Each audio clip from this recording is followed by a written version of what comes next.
welcome you all to the Midtown Redevelopment.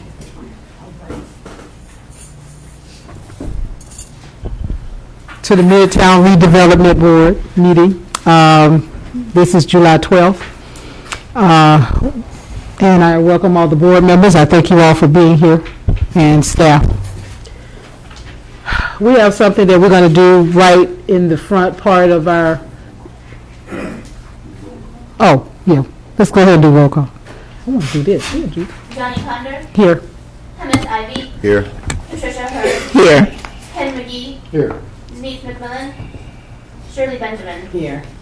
Okay, before we get started, as I was saying, we're going to do something real special for one of our members of our Midtown family, Miss Linda McGee. Would you come up here, please? Up to the podium. No. I can't pick it up. Thank you.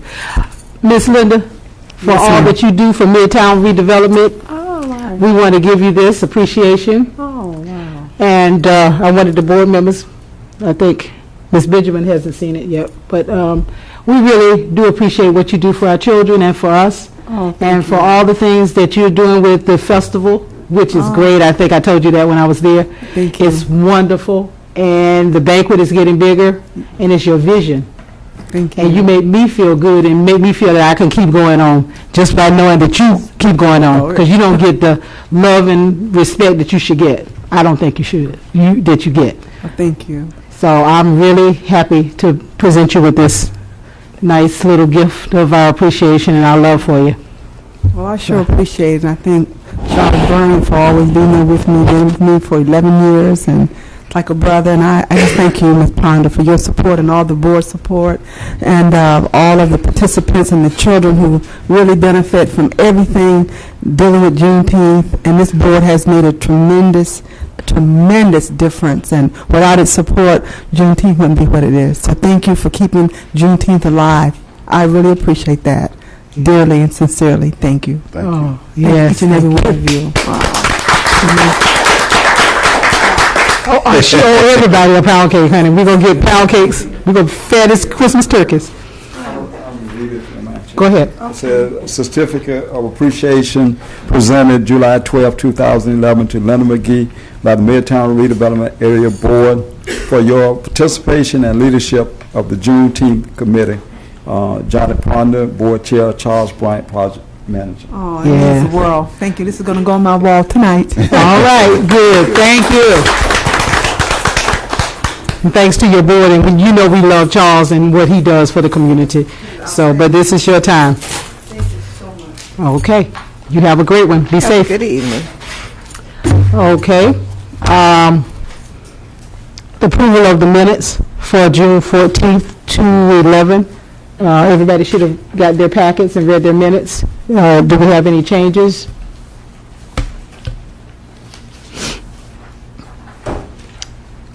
Okay, I need approval of the minutes. Madam Chair, I make a motion that we accept the minutes with necessary correction. Okay, thank you. Okay, we got an approval and a second. All those in favor? Aye. Opposed? Okay, the minutes for June 14th has been approved. We're going to move on to the police department. Good evening. Hello? Good evening. Things are going pretty good in the redevelopment area as far as from the police standpoint. Great. We're down 16% in Part 1 crimes from last year. So if you look at your violent crimes are way down. Your property crimes are down. Every major category, car breaks, burglaries, auto thefts, homicides, everything is down with the exception of ag assaults and batteries. We're up at, like, I think, looking at the I don't have in front of me, I think about 9%, somewhere 8 or 9% from last year. And that's, those things are pretty hard to prevent. Somebody wants to hit somebody unless you're there, to stop it. But we're doing a lot of good stuff, and in redevelopment, the detail you're finding is also working out very well. They're on bicycles, they're in cars, they're highly visible, the numbers are looking good. It's setting the tone, I think. I've been out my bicycle all different times, at night, during the day, in the redevelopment area, and it's looking really good. Okay. The streets are looking really good. It's looking actually clean. I notice that things are looking clean. I don't see a lot of garbage on the streets. Couple few houses that we've had out there, problem houses where we've actually, on MLK, one in particular, we had an issue in the 500 block across from, I believe it's 537 South Martin Luther King. I've made contact with the owner who lives in South Daytona. Okay. And code enforcement's really, and when they come up, I think they can talk about that location. I don't know if it's exactly 537, is that what it is? Yes. 537? Okay. We need to probably just, I think once that place goes, we're going to be all right Okay. from a code enforcement end. Narcotics-wise, we're doing a lot of good narcotics things. Some stuff's taking a little bit longer than expected, but like I said, I like to make Steven Spielberg productions, so that way when I lock them down, they go to jail for a long time. Good. And we're working with a lot of federal agencies, and we're at their timetable, and they're, we're fortunate enough to be able to get our hooks in these federal agencies to get some money and funding. Great. So the money comes from their end rather than our end to pay for some of these enforcement operations, which can cost a lot of money as you start getting into things. So Yeah. I think things are headed in the right direction. So Okay. I'll open up to questions right now. Ms. Hurd? No, Oh, I'm sorry. Anybody have any yet. questions? not Board yet. members? Yes, ma'am. I'm still concerned about El Dorado, and I'm still concerned about the corner of Haynes Street and Orange Avenue. We've made numerous arrests there at Haynes and Orange Avenue in particular. The gentleman there seemed to congregate on a lot over there that's private property owned by a city employee who does not want to work with us. He's given them permission to come on the lot, on his property, drink beer, and do what they want to do. And we have no legal authority to go on somebody's property and tell them not to do that. He's flat out told the officers, hey, these guys have nowhere to go. I'm going to let them come sit on my property and drink all they want. Okay. So we're running into, some roadblocks there. But we have made probably half a dozen to a dozen arrests for open, when we can arrest somebody legally. We can't, I know. we're not going to do nothing to break the law and enforce the law, but on the same token is we've talked to them, and they know we can't do nothing to them. And if you see the one lot, they're all staying on the one private property. They're and that's not helping that little halfway house there. Doesn't help us out either. Yeah. I don't know what we can do to get rid of that place, but that place it's just an eyesore, I think. I don't know how much criminal activity is going on there, maybe a lot of drinking, but when you drive by it and you got 30 or 40 people hanging out there, it doesn't look good. Yeah. It I does. agree. So we're trying to do everything legally we can, We've made a lot of arrests over there. I know we've been out day and night. Yeah. I myself have been out there. We put the mobile command posts out there. I'm sure you've seen our big mobile, you've seen the guys on bicycles. We've just bought 20 new bicycles. Wow. We just picked them up today. We spent $21,000 on bicycles, added to the other 30 we have, so we have 50 bicycles. So you're going to see a lot of cops on bicycles, especially at night, because the bicycles are a more effective tool than the cars. Yeah. And Mr. Ivey, I know you see me riding a bike day and night. Yeah, always. Yeah. Trust me. That's what I love. I've been hit almost several times.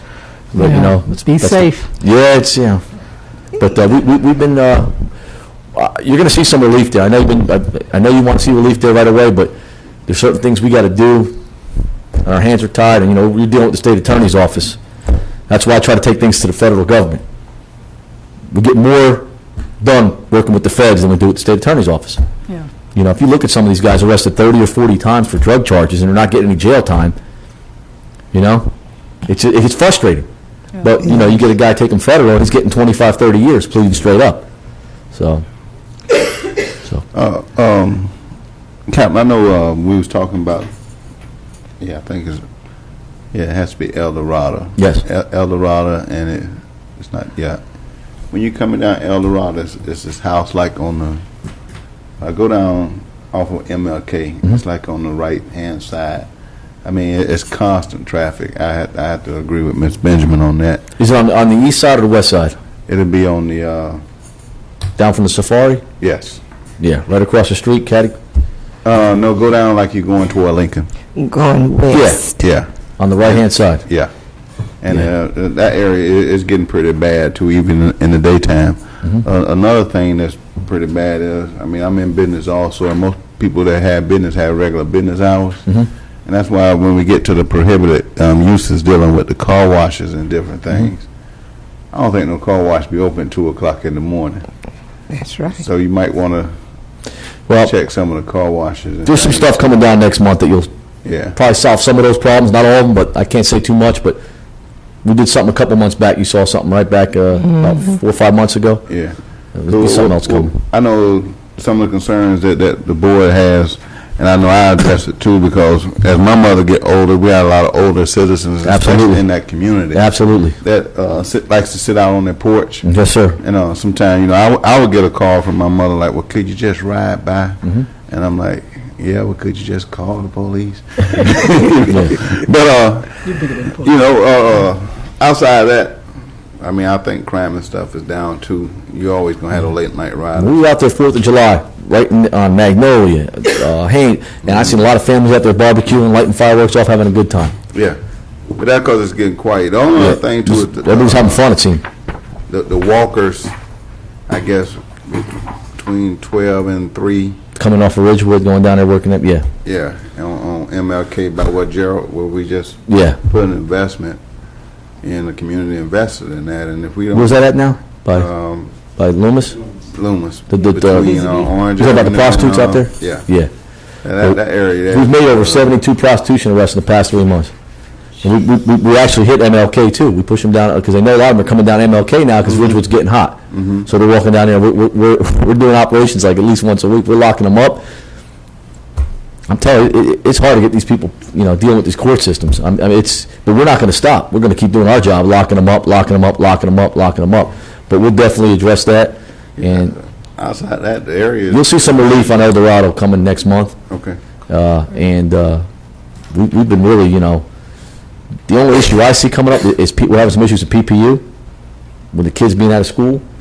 But I'm hoping that they can get some money and redevelop that area, because if you look at every other housing development in the city that's been redeveloped, the problems have basically gone to non-existent. You look at Pine Haven, there's nothing, no issues out there.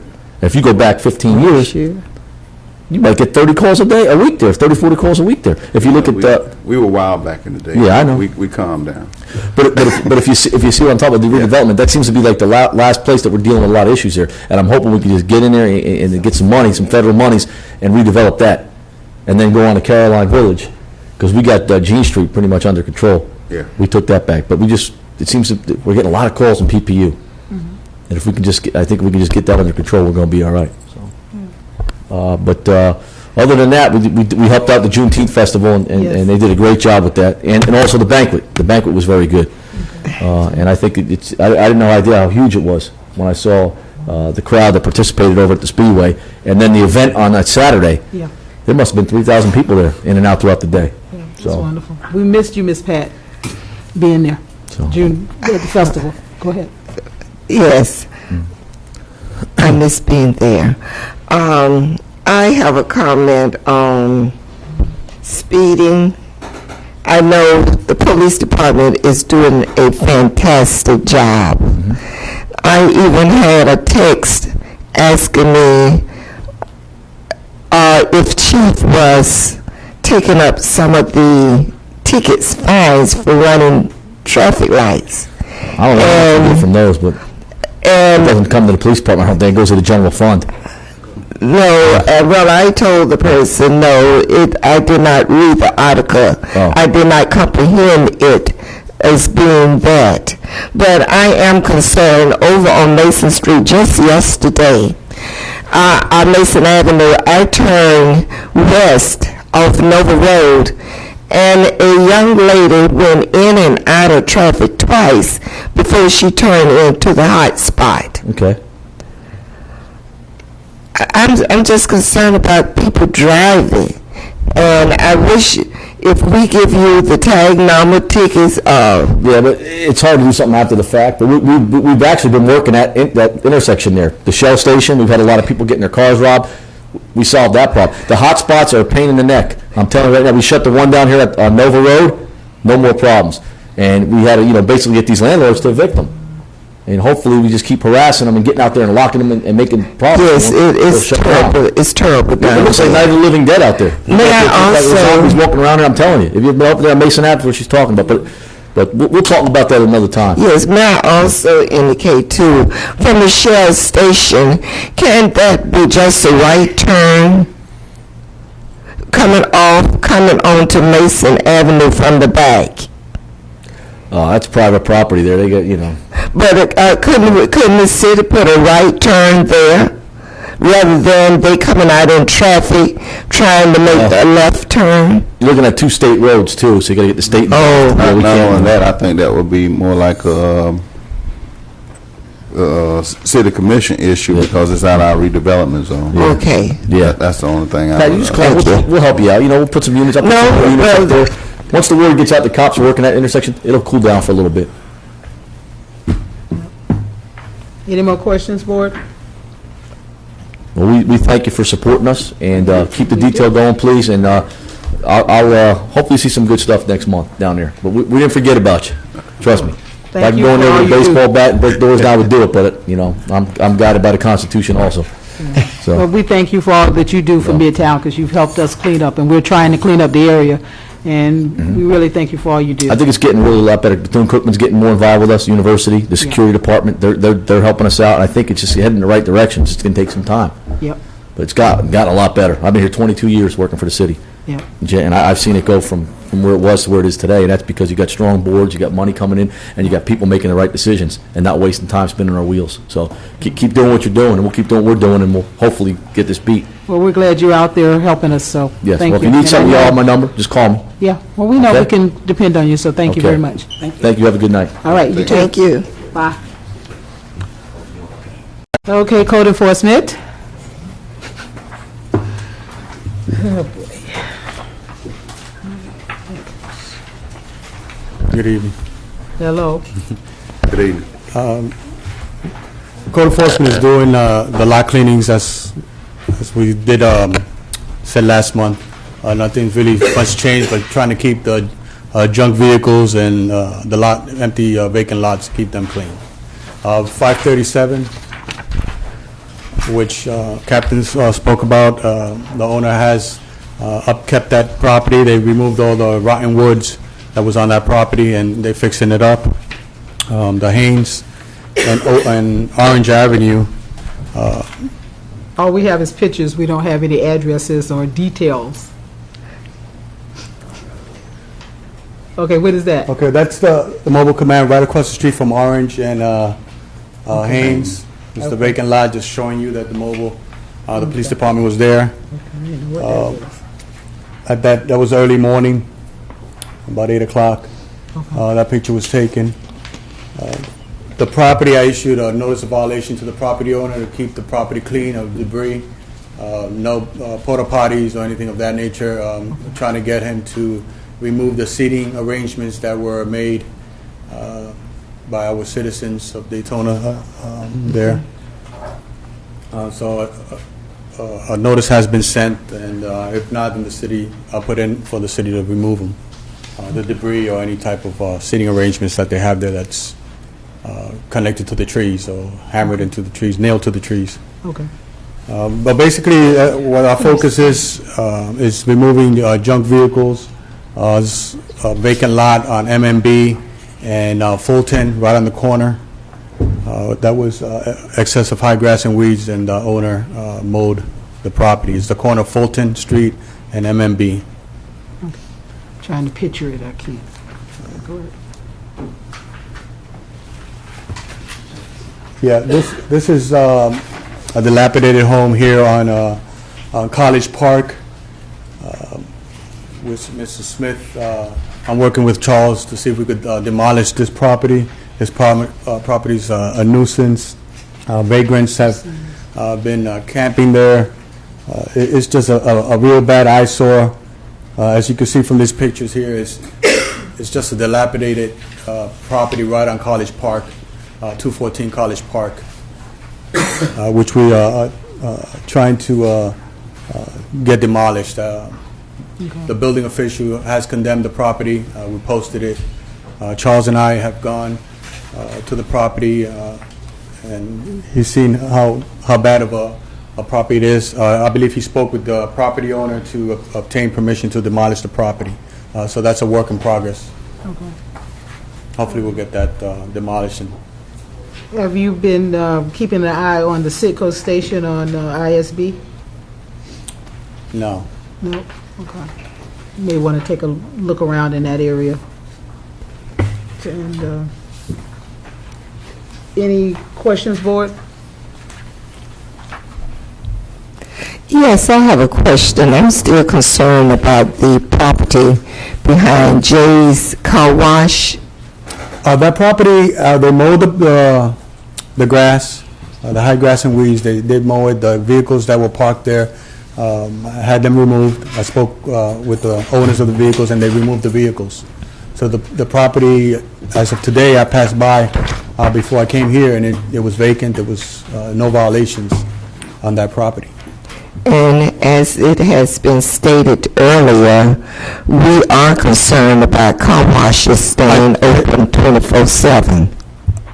On which, Well, on MMBB and Lane, Orange Avenue, one on Orange Jay's. Avenue and MLK, and the Yes. corner there.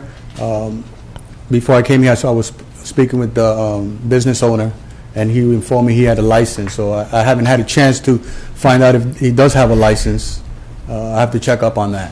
But I did inform him he has some tires up in the front of the property, I guess for sale, and I had him remove that eyesore. And I informed him about the car wash, and he informed me he had a license for that activity. There's Car Wash. Is that a legal car wash at Master's Barber Shop on the corner Orange Avenue and Keach? Cut Masters. Cut Masters. Is that a legal car wash? I have to look into that and get back with you on that. Any more questions? Yes, I have a question. Did you just say that the one on Orange Avenue and Martin Luther King have a permit to stay open at 2 No, o'clock in the morning? that's not what I said. What I said is the the business owner informed me that he had a license, and I have to check into that. So I spoke to him before I came here. A license for a car wash? Yes, ma'am. Well, he must be in New York somewhere where car washes stay open at 2 o'clock in the morning. Well, when they issue him the license, Because that car wash is open at 2 o'clock in the morning. that will be a No police cars issue not then, if being there's some washed activity, anymore. illegal activity there.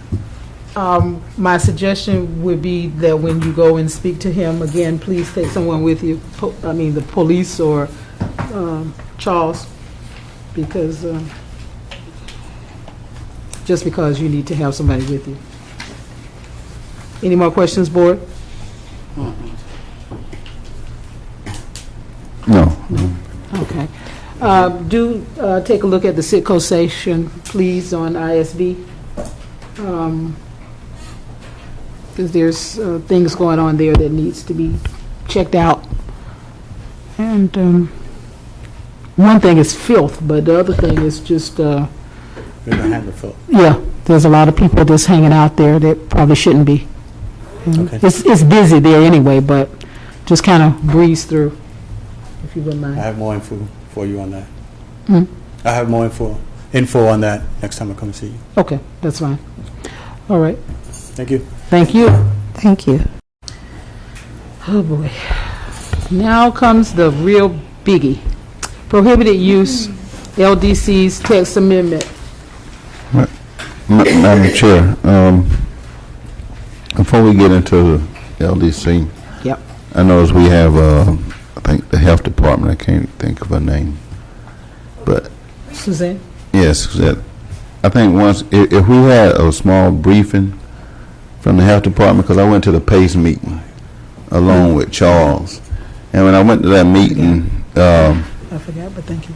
it was very informative, because what it did was it showed how important the health department is to helping us clean up our redevelopment area, which will make a difference on how we can bring the businesses in, which will in turn affect what we're trying to do on our LDC changes, especially when it comes to health.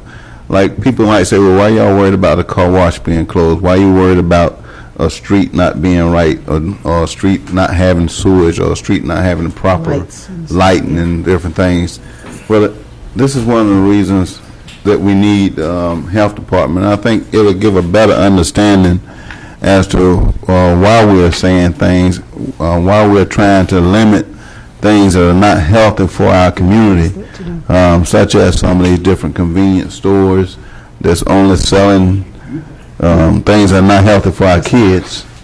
I learned a lot in that briefing for 3 hours, and I think it'll be very important if we could let them do a small briefing on how important it is for PACE to come into the Midtown redevelopment area to help us start working on the issues that we're trying to deal with the city. Then that way, as we tie this in with the LDC text amendment, it probably make a little more sense, especially for the audiences that's listening and things. But it's just a suggestion. I would like for us to let them at least brief for a few minutes, if it's okay. Yeah, I had talked to Suzanne last night and invited her to come so that she could give her presentation. Suzanne, why don't you go ahead and you can do that now. And then we can get into the LDCs.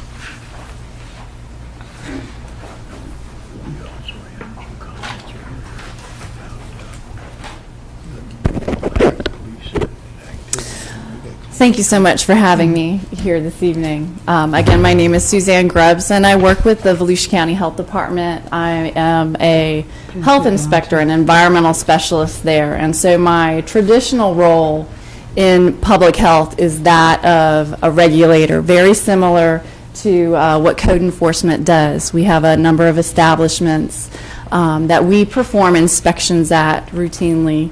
I've worked in the Daytona Beach area for about 16 years now. With many, the Department of Health, we do bar inspections and mobile home park inspections, commercial swimming pools, and so we do a wide variety of public health inspections.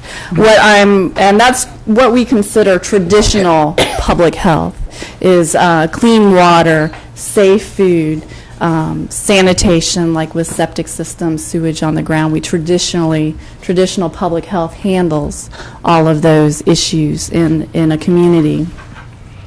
What I'm excited about is that the community rarely has a chance to give input, to talk to the health officials of what they consider are their environmental health concerns. And so we have received a very small grant through the Centers of Disease Control, funneled down through the Florida Department of Health. And the initiative is called PACE, which stands for the Protocol for Assessing Community Excellence in Environmental Health. It's an assessment tool, and so part of the PACE process is a survey component to ask the community what are some of the important public health, environmental health issues that they would like our steering committee, our collaborative partners, to focus on. Some of those issues in past PACE projects have been lighting, sidewalks, crime, housing issues, brownfields, and those all impact the health of the community. Some non-traditional environmental health issues that have come up are unemployment,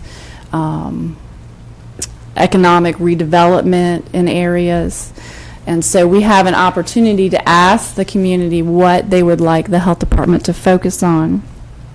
What the PACE process does is it enables us to collaborate with the community. It improves environmental justice in an area. It improves communication between the health officials and that community, because we're traditionally there in either a regulatory or a service component, like with shots or immunizations. It works towards long-term, community-based environmental health interventions and solutions to what the community wants us to work on. So I just wanted to give I have some information up here on our process and our survey, but let me tell you where we're at. At the end of April, we received the grant funding from the Centers for Disease Control through the Florida Department of Health. It's about a $14,000 grant that we received, so it's a startup grant, which allowed us to hire a full-time intern, Christian. which kind of enabled us to get the ball rolling on the PACE process, because traditionally I'm a health inspector. I'm out in the field doing inspections, but I'm excited that Christian's here to help us get the ball rolling. And I've been here for about 16 years. I don't plan on going anywhere. I'm staying here, working in this community. So we had our first initial steering committee meeting last month, towards the end of June. We talked about PACE and the PACE process. It was just informational. We did some consensus on the PACE boundaries.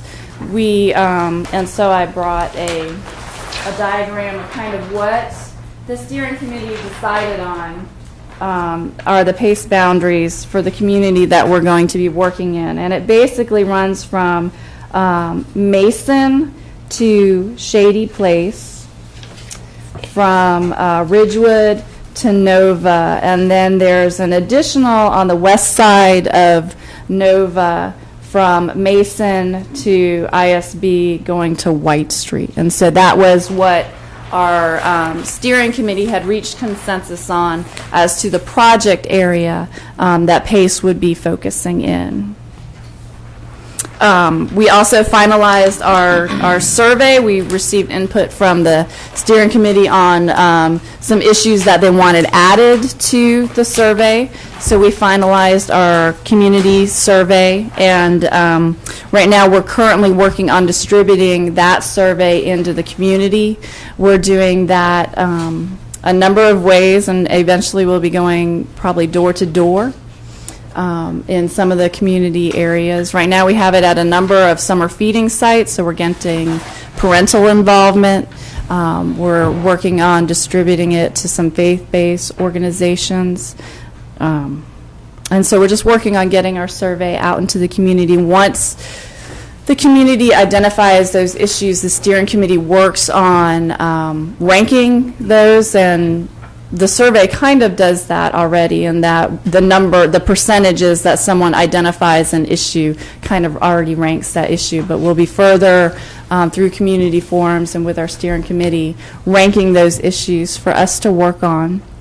We'll be working on pulling down additional grant funding to target those issues, and we're going to be developing action plans and working on those community identified issues for solutions. Excuse me, Ms. Scruggs. Basically, can you let the board know some of the issues that came out of the steering committee on what was focused on, the consensus on the needs of the community? Sure. Some of the needs of the community that were identified by the steering committee were jobs, employment, working on some junk businesses. Issues had come up in limiting the kind of businesses that are allowed to come in to the community.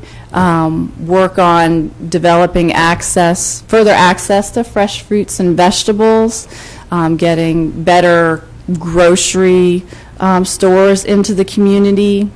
The city's been working very hard on sidewalk and paving and speeding issues.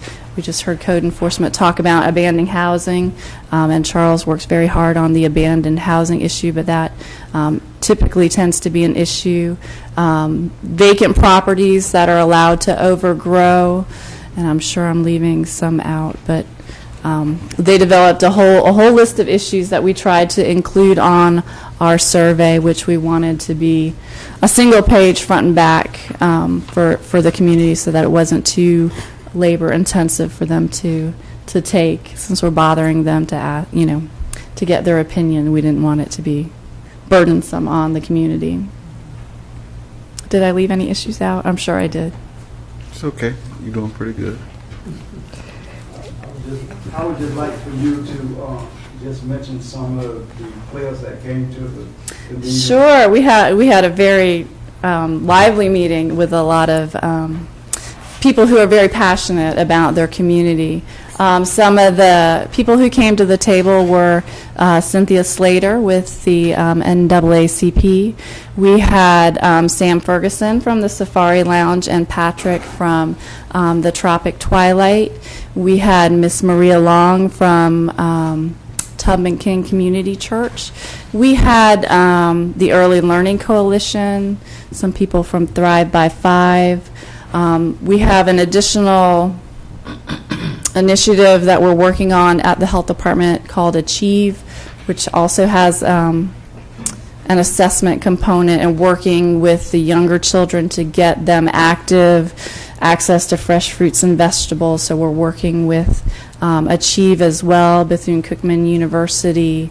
I'm sure I'm leaving a number of people out. The Housing Authority, yeah. Miss Johnson came from the Housing Authority, but Mr. Gamble is working on helping us get our survey out into the community as well. The Votrain. I didn't have Votran there. What was the guy name that was talking about shelters? But we were talking about the buses Bus not stops. having shelters and a number of people with young children standing out waiting for the buses who don't have adequate shelter from the elements. One of the areas that was especially mentioned was across from Child's Academy, where there's a number of young children and young mothers waiting, without shelter from the elements at that location. So we incorporated the shelter and the transportation issue on our survey as well. Suzanne, do you have anything for the mid-school kids? I think we were talking about that last night when I spoke with you, because I think those are those are a lot of the problems. I think we got a lot of things for the little kids. We got a lot of things going on for them, but we need something for what is that, high school and middle school and high school activities to give them something to do, especially for summertime. We keep telling people to let them bring their kids to the swimming areas. We have 2 swimming areas in the Midtown area, and just go there because they need something to do. Right. Because, during the summertime, they go in people's houses and they do all this stuff, and we all know that. And they're kids, but they need something for their minds to be active in doing. And, I can't wait for the PAL Center to be built up so that we can get them all in there. But right now, we need to make them swim or exercise or do something. And I was wondering, do you all have anything for those kind of kids? A reading program? We did not include a youth activity component to the survey. I know the City of Daytona Beach Leisure Services works very hard on their youth activities. We're going to be having some community forums, and we're working on getting some active residents, parents. We had Corey Best from the Early Learning Coalition, who's a parent, and they just got done with a Pyramid Summit focusing on youth and youth parental issues. Okay. So they've got some data that we would like to incorporate into our component as well. Great. That's great. Ms. Grubbs, another thing I was looking at that I'd like the board to know also is that when we sitting here, we listening to Ms. Grubbs from the health department talk to us about our environmental needs and our health needs. It's important that we incorporate the things that the health department is doing. If we can get them in line with Professor Hoffman in dealing with our Midtown redevelopment plan, all this will make a difference, because now you got a component that's addressing the health issues of our community. If we can address the health issues, it can also make for a better environment as we work on the other issues. When we start dealing with the stormwater, when we start dealing with these different factors that are starting to come in to our area as we make this change and as we put a plan into place. If we put a plan into place that shows that we care about our kids, who's going to be our future, it's only going to make the board more stronger and make the community better, especially when they talk about the health. I was very intrigued because when they had some of the same pictures that we had been looking at during some of the workshops that we've done, but what most intriguing was that they address the same issues that we sit up here and talk about meeting after meeting after meeting. And here's an organization that's just getting started, come along and identify the same things that we're talking about.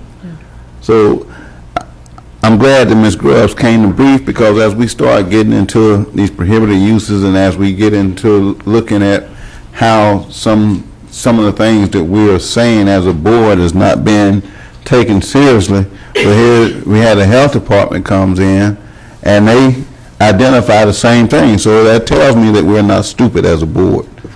So when I sit here and look at this, now I'm commenting on some of the things that I read from the staff report from the planning board. I'm commenting because I was listening to that meeting on the radio, online, and then I'm sitting up here, I go to a meeting, and here it is, a health department, the state health department coming in telling us we had these issues, and we're trying to address these issues, and then what we're trying to address gets knocked down or backwards, that we have to bring them back forward.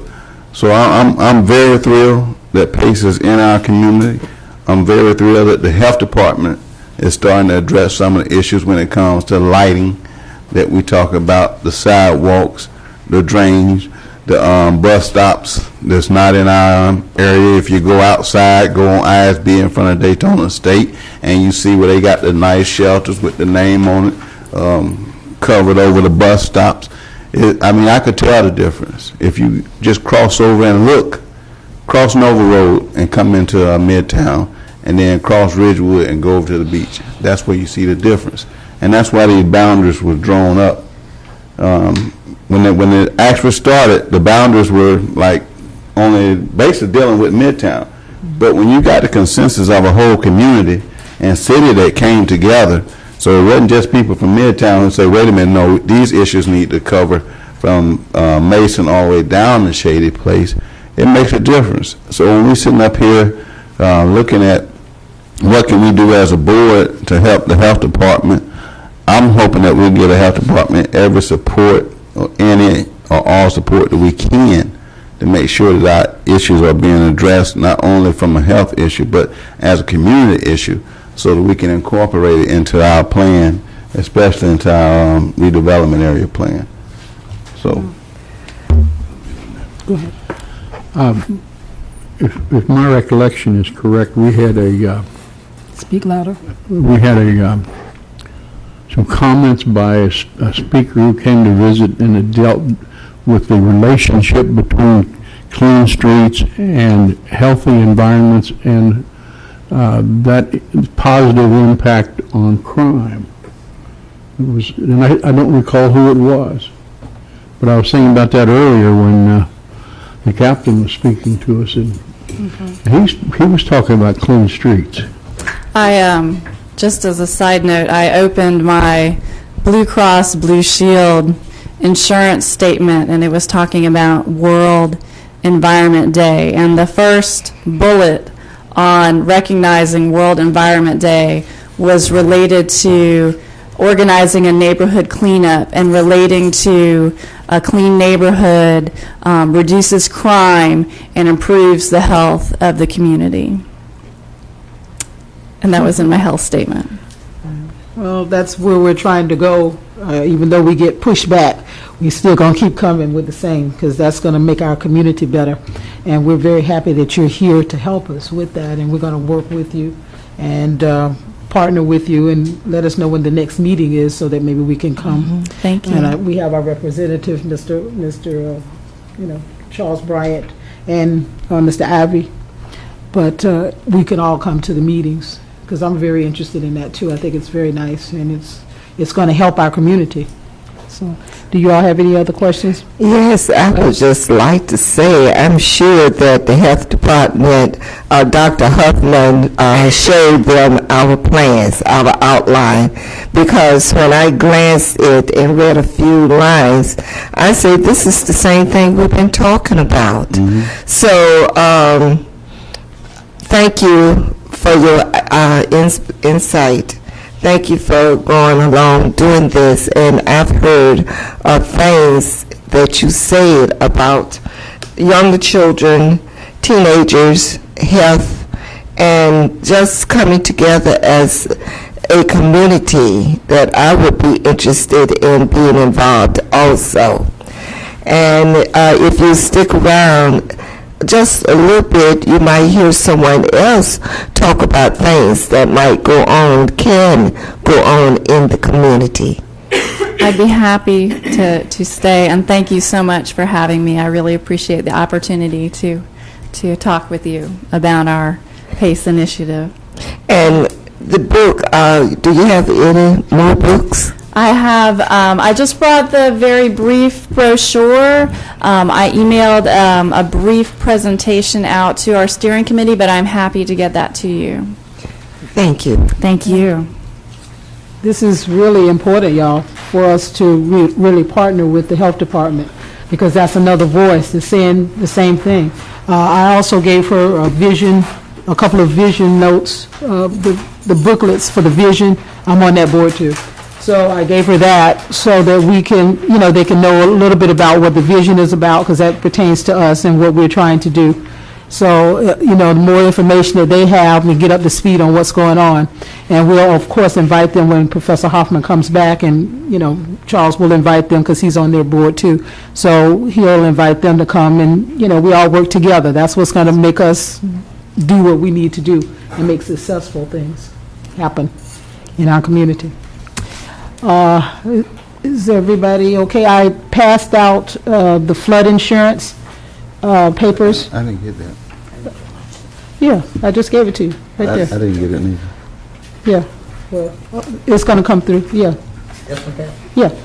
No, both of them go to her. Once y'all read it, then we can get some copies if y'all want it. Because we know that the maps were redone, and we're all in the floodplain, Midtown is. So we need to be trying to get some insurance there. And you can get it from FEMA, or you can get it from any of the places around.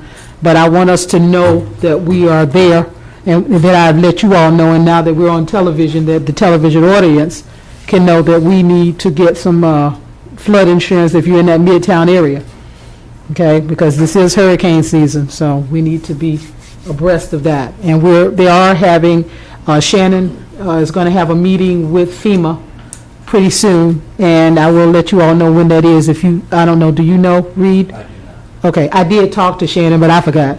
Do you know, Mrs. Sloan? No. Okay, I will let everybody know, and we'll put it on the TV or something so that people will know, so that they can come and talk to FEMA and talk to the city about the flood waters, the storm waters, okay? So that we can all get a leg up on that. Okay, also I have another announcement that I'm going to make before we go to this wonderful thing here. One of our family members has lost their spouse, Mr. Sam Rogers, lost his wife last Friday. I've been in contact with him. We're going to send out, of course, a resolution. Charles and I will work on that and get that out to him. Maybe Charles can even present it. He's doing okay, but I think he needs our love, and he needs us to, call him and talk to him and see how he's doing. They were together 55 years. That's a long time. It's a long time to be with one person. So if you all, he's a member of our family, always going to be a member of our family. And we need to keep him in our prayers and think about him often and call him. Go ahead. Monday, and whereabouts? I think it's going to be Monday. What's his church? We'll get you the information. Okay. We'll give y'all some information about that so that we can be there. Charles may be there to do a resolution and all of that, but he needs our love right now. So, okay. Okay. The prohibited use. Yippee. Yep, yippee. We are on television. So we have to be respectful and nice, and so I'm gonna try that. Mr. Charles.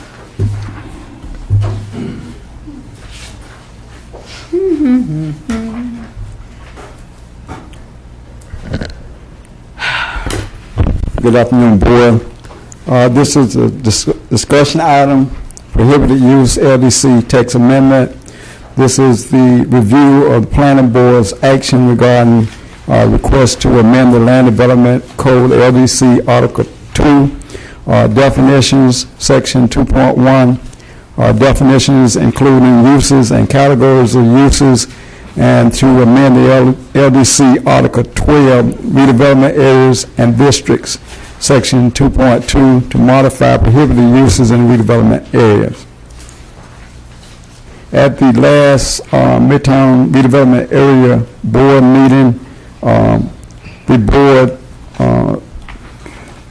came up with a list of prohibited uses that they would like to see in the Midtown Redevelopment Area.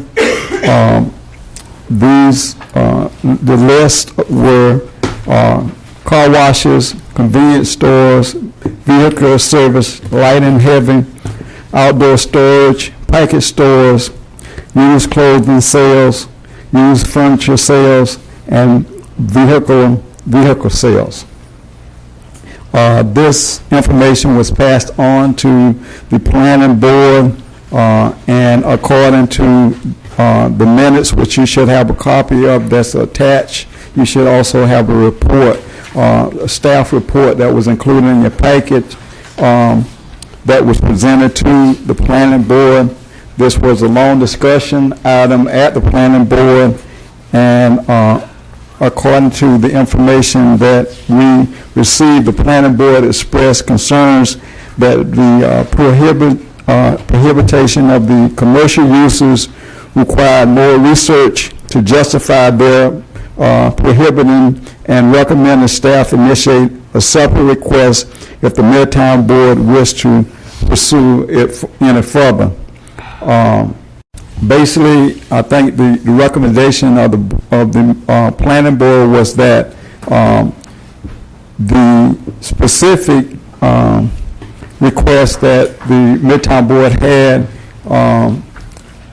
was removed because they said in there, I'm going to read the board motion as it was presented.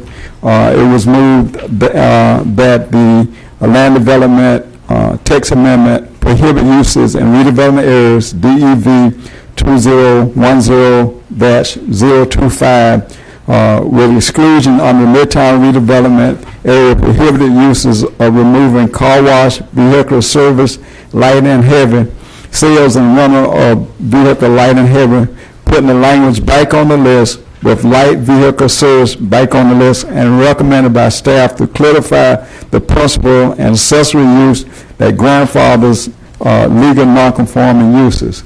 What I gathered from the board's decision was that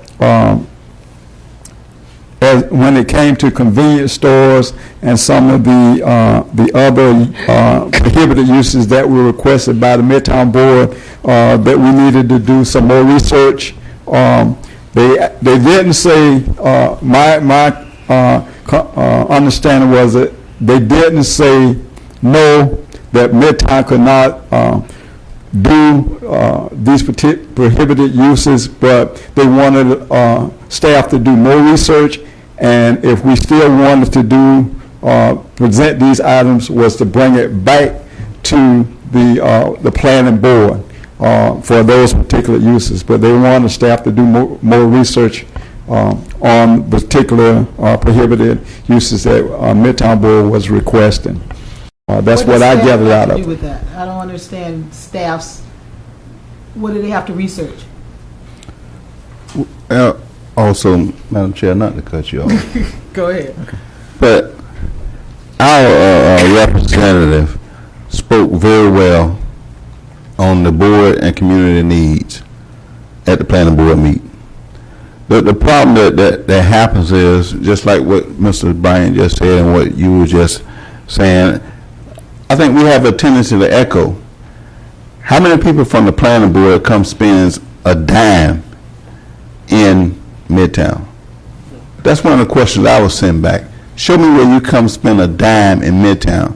And that's why I'm glad we had the health department come in and speak prior to us starting to discuss this issue. we got to get down to health. What are we going to do to improve our community? Here we are sitting here as a board making decisions to improve our community, but then you got other people making decisions outside our community who doesn't spend a dime in our community saying that we don't know what we're doing. I mean, how many staff members actually come and do service in Midtown? So if I don't, if I don't go over to the beach, I can't tell you how warm the water is. Or if I don't go downtown and sit down and eat, I can't tell you the type of clientele. But if I spend my money in Midtown Daytona, I have a business in Midtown Daytona, I eat in Midtown Daytona, I live in Midtown Daytona, then that tells me I should know what my community needs. When I see my kids or walking around with their pants hanging down, I'm glad the police department is starting to clean up. When I see crime rate going down, that tells me that the police department is cleaning up. Well, where is the police department getting their information? Well, guess what? The board cares. Hey, will you check out this area? It seems to be drug activity. Guess what? It goes down. Now, here we are saying we got convenience stores are starting to be like churches in our community. Not that I'm against churches, but I'm against something that on every other corner, here's a church. On every other corner, here's a convenience store that I won't even allow my mother to walk into, okay? Or even go buy a tomato. But we're saying we don't need these type stores because I'm tired of walking into a store where they're selling one cigarette out of a carton, which I know is illegal. If the ATF came in, I know it would be illegal. So here we are trying to limit things to make it. I want to see a Publix or a Winn-Dixie in my area where my mama can go, or my aunts or my sisters or my young people can go in and make things and feel comfortable walking around the store. But no, to me, the planning board just slapped us in the face and said, well, you know what? You ought to be the dumping ground. But you don't want the dumping ground of the social services downtown. And to me, that's what I take from this. I could be wrong. But I'm sitting up here reading information where people don't come shop and live in my area. We're trying to clean it up for people will come. For people will come invest. I mean, we're really trying to do a plan, a successful plan. And here we have people come telling us we need staff to come evaluate what goes on in our community. Staff don't come spend 50 cents. We can't even get the investment that the community has made. Ice cream shop is doing pretty well, but until we clean up that area and do things down on Loomis and Martin Luther King, guess what? It's going to continue to hurt. Why you want to go down there and eat? Well, guess what? I don't want to see across the street where here's drug addict Sue or Billy Bob walking around with his pants hanging down from a convenience store that just sits 3 houses down. But here I have this nice facility where I want to bring people into my community and sit down and have a decent meal. Nobody's bothering me because God knows it's one of the cleanest places in our area. Okay? But until we start limiting, hey, let's stop this here garbage, these garbage people from coming in and tearing our community down. That's a statement that I had to say. And if they were standing in front of me today, I would say the same thing, that guess what? We no longer want our community tore down. We no longer want to be the dumping ground that has a car wash that you can't drive a car through. Wastewater is running back into the street, because that's what we're dealing with in our car washes. I'm for people washing cars, hand washing, because I love to have my truck and car washed, and I get it washed in the community. But the one that I go to, guess what? When code enforcement came down, they made them put the proper drain in. And guess what? That's where I go, because they're following the rules. They're open at the proper business hours. There's nothing wrong with a midnight special. Let me make something perfectly clear. If I want to have a business and that's my operating hours, that's all well and fine. But I'm doing it the right way, where you'll feel safe, where I'll feel safe, where people will come in and say, hey, man, you need to go here and get it done. And that's all that we're saying when we sit here and ask for different things to really happen in our community.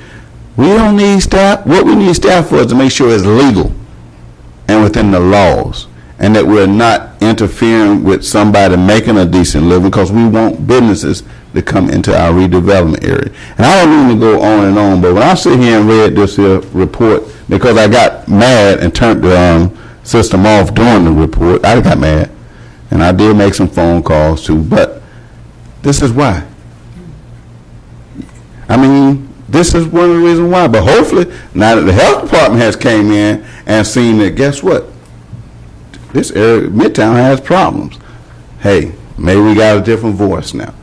That maybe the health department can come in and beat staff up, because the health department probably can tell you, hey, they don't need this. And maybe that's what we need. I feel that's what we need. And that's why I would love for the health department to come in and partner with us, give us some workshops, give staff some workshops, give the planning board a workshop on Midtown. Hey, this is why this community needs to be cleaned up. Any more comments? I'd like to say one thing. Yeah. And we thank you for being here and speaking for us. One thing, when I left out of here, when we submitted the prohibited things, it was my understanding, I'm going to say it on record now, that the businesses that was there would stay, if they were legal. The impression that I got when I left the planning board meeting, that Midtown board was going to shut down all these businesses and they're going to be out of work and stuff. That was not the understanding that I left here with. Yeah. I think what's happening here, that we need to go to these meetings, the board need to go to the meetings and listen to who's repeating what we're saying, because it's not told right. And other things that it be grandfathered in, and they're talking all over. Like I said, ask the chief why that store shouldn't be there. He could tell you that himself. And I don't appreciate what happened there. I'm very sincere, because I know what was said here and what went to the planning board, and I was there. And it was not said the way that we said it here. It was not said with the understanding that we had when we left here. And you were not there, I was. And Jason was there, who represented. Okay. Also, Mr. Bryan, where did they get these, Jason. this list from? These are the car washes and things in the neighborhood. Yes, car washes, convenience stores. Yeah. And I did indicate Patricio Unlimited. That's in a plaza. That is known as 2nd Avenue Plaza, with 3 suites there. It is not a convenience store, and I would like to have that removed by the owner, Patricia Hurd. It is not a convenience store. Okay. Reed, I want to address you with this question that I have. I think I know I've said this so many times, but my head be hurting. But I would like to know why that our representative, our project manager, doesn't speak for us. I think he kind of knows what we want, and I know, Jason, maybe, I don't know, does he has a right to do it, of course, because it's coming from you. But from now on, as being the chair of this board, I would like our representative to speak for us, because he knows what's going on with us. And we laid it out for Jason while he was standing there. I remember all of us saying this. I mean, I remember that. And my thing is that, I got the calls, I got everything, and I was not a happy camper. And the convenience stores, to me, need to be, and I thought it was, if it was for one, it should be for all, the general uses. But it's not that way. See, and that's that word thing that we were talking about. You know, and what's good for one should be good for everybody. So I don't know what we're going to do on the 20th or how we bring that back so that convenience stores are not what we want. It's lottery. There's a lot of people just staying out there, a lot of drugs being done there, and we don't need that. High food prices, unclean food, all of these things are going on at these convenience stores. You know, we build them. You know, if you go and you smell them and you be around them, they're not sanitary. You know, and this board, we don't sit on our butts and don't do anything. We really go out and we look in these communities, we look at different things, you know, and we really know what we want in our community, because we live in this community. And I resent the fact that planning board is telling us what to do and what to think. We have our representative, and from now on, one of us is going to be at the meeting. And if we got to speak, then we got to speak. But, you know, we want to try to work with folk, but we're not going to be taken over by folk, because we know what we want. And especially when we sit here and we tell you, this is what we want, and then somebody else goes and does a 360. That, you know, I'm thinking, okay, well, we already done told them what we want. You know, it's in black and white. We said it. So all you got to do is present it. But it doesn't seem to get that way. And it's another, you know, we just got to keep pushing and pushing and pushing. And it shouldn't be that way. Charles should speak for us.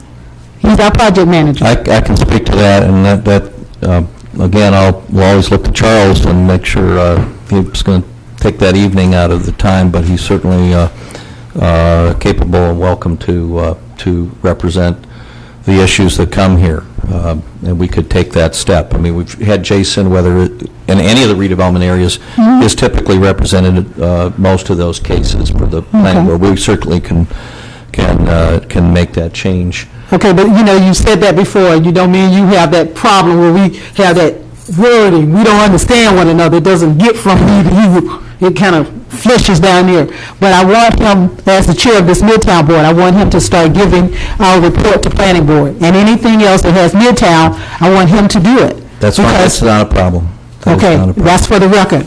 I want you to make sure, Ms. Secretary, that you got that. Yeah. Okay, all right. Because if it's not going over right, it's not going to be perceived right. Okay? Now, am I right, Bill? Yeah. And we need somebody who's going to understand what we're going and what we're saying. And evidently, from what I read and from what I gather, I was not there, but that will never happen again. I will be there from now on. Well, I would like to also say, and I think that some additional work was done, and I think when that attachment A that you were referencing, Ms. Hurd, that list of uses was put together to provide additional information for the planning board as factual information. And I think that's where they were coming from is, look, we need to understand more about what is going on in that. Not a lot of the things that you've mentioned about public health and the things that happen around these convenience stores that you might not see at just any convenience store in another community. But our community seems to definitely have some issues, and when I say that, I mean our Midtown community, that there are unique and unusual problems that are associated with it, or appear to be, from your observations, from my observations, and because of that, the convenience stores are targeted as being the problem, and then the question is, well, what's the difference between one or the other, and what is drawing that? And some of it's the way they're operated, what they provide in their stores or don't provide. Madam Chairman, not to cut you off, but and I know Reed will come now. Reed will come look and see what the problem is, and we'll convey it. But I think one thing that we sit back and look at, when we're trying to limit the convenience stores at this point in time, I think it needs to be that we're not trying to limit a national chain from coming in. Okay, maybe it's a difference between a convenience store and a grocery store. Okay, maybe we getting down into the terminology of it, just like when I'm dealing with package stores. I don't have a problem with a package store if it's a name brand package store at this point, you know, as far as a national chain. Because now, for some reason, I like Pillsbury. If I'm buying flour, I like Pillsbury because they've been proven. If I buy a computer, I want Apple or IBM because they've been proven. That doesn't mean that there's not other companies or other people out there doing things. I'm just saying, at some point, we got to get in our community something that people recognize. And if they recognize a Winn-Dixie or a Save-A-Lot or something that they can relate to other than me now, like I'm in Korea, or some other off-the-wall name.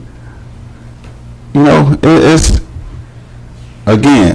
not conducive to my child going to that store, or I used to go walk to the bakery or walk over to Pearson's store. Now we don't do that because I got to drive to a Publix, or I got to drive somewhere where I feel I'm getting the best product. And that's not happening in the current convenience stores the way that is listed, or however the wording becomes. That's why the attorney there, y'all can determine the legal word to use. But I will say this, we have to, at some point, we got to stop being the dumping ground if we're going to ever come up. And the intent is not to stop businesses from coming in because we are a redevelopment area. It's the type of businesses that are coming in that's bringing us down. And I guarantee you, I cannot walk on the beach side and walk into one of those package stores or whatever. If they have a convenience store, I know I can't walk downtown to one and get one cigarette, and I'm not a smoker. But walk in there and see. Okay, or you walk in there and you see the dirt as high as the carpet is to the tile. That's what we're trying to stop. Right, and I appreciate that, and I think that I think there's a task ahead of us. If there's going to be an action, it's going to have some, and it's going to end up in a regulation that will help all of us, then I think we need to ask that Charles works with the rest of the staff to put together something that you can look at for the next month that will deal with your concerns that you had before, and whether or not there is a different way to tackle this problem and convey the information. The planning board kept the door open to say, come back with some additional information. Some of it was attached, and they want to understand the total impact on each of these uses and why one is different than the other. And not to cut you off. Yes, sir. I mean, I just don't got to the point. I'd rather keep it for real. How much clearer can we make it when we sit up here? If what I've seen sitting on this board is, if it's an issue that affects downtown, Main Street, or Beachside, that issue is clarified, it comes in, is moved on, and is done. But how much clearer can we say it if you go back and pull the minutes from back in April and March when we was working on these different changes? You will see, I think we made it pretty clear. But it's the way that it was conveyed at the planning board. How can they not understand it? If they can't understand the layman terms that we actually submitted, then I'm afraid of the planning board. Man, that's what made our representative upset, because she's like sitting there probably looking like, well, where is this coming from? Out of left field. It's not what we said. Well, we need to have some direction from you to go back to the planning board. It'll be a new case. Okay. If you want it. Okay. We do want it. Ms. Ponder. Let's make that perfectly clear for the record. Okay, all right. Ms. Pat, go ahead. Just for clarification, you said something about this list, where it come from, the information. Sure. I think, and correct me if I'm missing this, Jason, this list is coming from permits and licensing, and so it was generated and asked, give us all the car washes, convenience stores that show up in Midtown that Jason, could you move have up to the occupancy front? license. So we can see you? I didn't even- Okay, well, I will see permit in the morning because I never have had intentions of opening a convenience store. What is a convenience store? Retail? Isn't there a definition in there for convenience store in the land development? But I do not have a, I'm sorry, I'm speaking personal now. I do not have a convenience store. Okay, all right. We're going to change that, Ms. Bennett. If 560 Second Avenue is really a plaza. It has been that name from the first owner back in the 80s, early 80s, or the late 70s. And I refuse to change the name Second Avenue because that's a landmark. Okay, Ms. Attorney, convenience stores? It's defined as a retail sales and service store with less than 5,000 square feet of floor area that primarily sells grocery or deli items and miscellaneous day-to-day goods. I do not fit in there, maybe space-wise, but I do not sell food and all of that other. Okay. The last meeting, I thought we clarified that because you said the same thing, if I remember right, because we were asking you about convenience stores and all of that. And we said it, this is what I'm saying, and I want the board members to understand what I'm saying so y'all don't think I'm, smoking crack up here. We keep saying the same things, but it doesn't come back the right way. I don't, do y'all understand what I'm saying? It's not coming back the way we're saying it. And we sat up here, we talked it out, we said what we wanted, and then it gets to be put in some other way. And I'm really getting angry with this. I am not happy. And it's not right for our representative to have to go through that. She's thinking one thing and something else is coming through. And that's not right. That can't be permitted. Ms. Todd, hold on. That cannot be permitted. That can't be. Because everybody else gets to do what they want to do. I'm looking at this list, South Atlantic has convenience stores.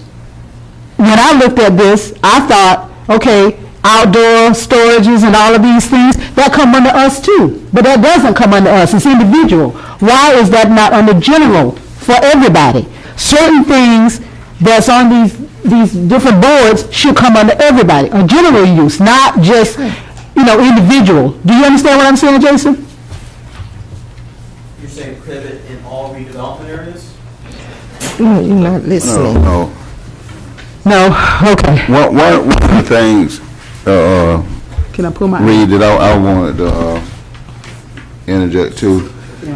Like, when we dealing with this, and this was scary, and this is why I wanted people, when we were passing that land development code change, when we were dealing with doing the rewrite as far as the what was that? Appeals process and all that there. When we were, the Midtown, I believe, was excluded from a lot of these changes until we got our master plan, our draft in place. And I might be saying that wrong, but we might want to check the record on that. When it went to the city commission, everything I thought was put on hold until September except the appeals process. So if we sitting up here going over the different land development code changes, this, that, and the other, probably we shouldn't even be having this discussion. This is a little different, and I think that in all of the discussions I've heard, what you were referring to with the appeals that did go through is the only thing that's been held up for the Florida A&M study, the master plan itself, was the site plan review thresholds and some changes in that language itself. It was not related to uses or prohibited uses or anything like that. So I would say those are very separate. I would tell you that as this clarion process starts to come to a conclusion for this Module 2. And I'd like to say it's next month, but we're keeping our fingers crossed so we can get that back out and review it, because that is the document that has all these uses and what you can and you can't do, and we can start to have some input on that. And so until then, the message from the planning board and others is keep sending your requests for changes to the Land Development Code redevelopment boards. But what we're saying is, we send the changes forward. When we do start addressing different changes, I don't understand why we have to keep doing so many studies, or ask me to ride through Midtown. Call me. I would personally take you to a store and sit outside and say, go in there and ask to buy one cigarette and see what they sell it to you and tell me if that's legal. And then go to Publix and ask somebody in Publix or Winn-Dixie, let me buy one cigarette. I guarantee it won't happen. Or take what happened over at the Walgreens on the beach side when they was buying stolen goods and reselling it to the community. The same thing happens right there on Mary McLeod Bethune at that doggone corner store that people did not want. And that was the reason why.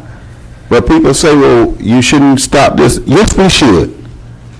We get to the point, yes, we should stop things. If we're going to make it better for our community, we know as a board, as a community, I don't care if nobody never sits in the audience, if people are taking their time out on this board to be an advisory to the city commission, then that means we're out there and that we care. If we take our time to go to these different meetings and attend different seminars to make sure that we're doing the things that we need to do to make our community better, then guess what? That should say enough. Yeah, let me focus on two things with these convenience stores. One is that these convenience stores that we have in existence now, that your concern is that a number of them may not be operated properly, and there's concerns about them, and that goes back to public health and other issues that are related to existing ones. And I've also heard that you don't want one more convenience store coming into Midtown, period. Isn't that correct? Period. Okay. So those are that's the key messages I think we're hearing, Charles, and that you want to convey with respect to the convenience stores. And those convenience stores that are here now are grandfathered in if you were to prohibit these convenience stores in the future. That's what we have. I have a question. Go ahead. The store that's going to reopen on the corner of Wells 719. and 719, according to what I understood from the planning board, that it will be allowed to open again. I have the same understanding. Reed, Yeah. But how? Jason, or whoever's over there. I can't see y'all. Y'all need to come sit here so we can see you. But how can that happen? And has a site plan even came through the Midtown redevelopment board on that? The trigger is the permit. Because I know it's been closed down for well over 3 to 5 years. Yeah. Yes. And it has to come back and be something else. It can't be another convenience store. Yeah, I can address that. Dennis Merzik, planner with the city. They have submitted an application to reopen. They'd have to go through the site plan approval process. They haven't, excuse me, they haven't gone through that process yet to be able to get their permits to actually start to work. It has been vacant for more, or not used for more than 3 months. Yes. Which means when we had the item on the planning board, it became a pending ordinance because it was on the agenda. Because it was on the agenda, they wouldn't be allowed to submit an application to have this, the convenience store. When the group, I think Mark Doust was representing the property owner, and the property owners were also here. He had spoke out about that, how he's been following the process and with the social services in the redevelopment areas, and convenience stores came on late in the process, and we've been on this since 2009. Convenience stores came on late in the process. He missed his opportunity to turn that in. the application for that reopen that particular convenience store. He came over, he presented his case to the planning board, and I think the planning board was showing concern that that they wouldn't have the opportunity to do this, which is why, one of the reasons why they were asking for suggestions on what they could do, and they thought that maybe the best opportunity would be having the convenience stores come back to Midtown Board again. It comes off the agenda, and then it can move forward on a separate item, separate from the social service uses that are going to the city But commission. they've never come to us at all. Right, and I was just going to say, I don't remember seeing And there were, Come to us. a site plan or anything come to the Midtown Board first, so sound like to me, they just said, okay, well, let's just go to the planning board. well, Because I'm sitting here- they have to come to the Midtown Board to get approval.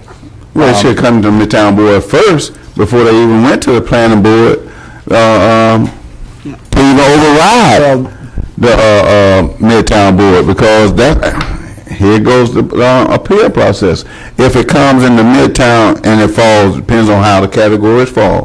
If it came to the Midtown Planning Board and, let's say, for some unknown reason, we denied it, then it would go to the appeals process. It may not even have to go to the planning board. It would have went straight to the commission. Okay? That's if. I mean, I'm not looking at the process. So unless we're looking at the processes here in front of us, then we wouldn't be talking hypothetical.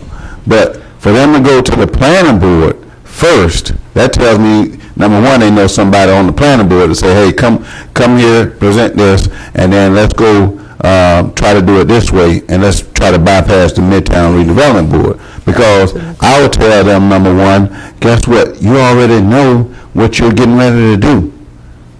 And just like we told one that when we said we were really looking at denying that car shop on Franklin Street, and we tried to do some things, guess what?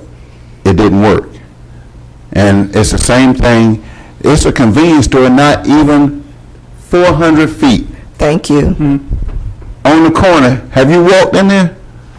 Walk in that convenience store on the corner of Bellevue and MLK.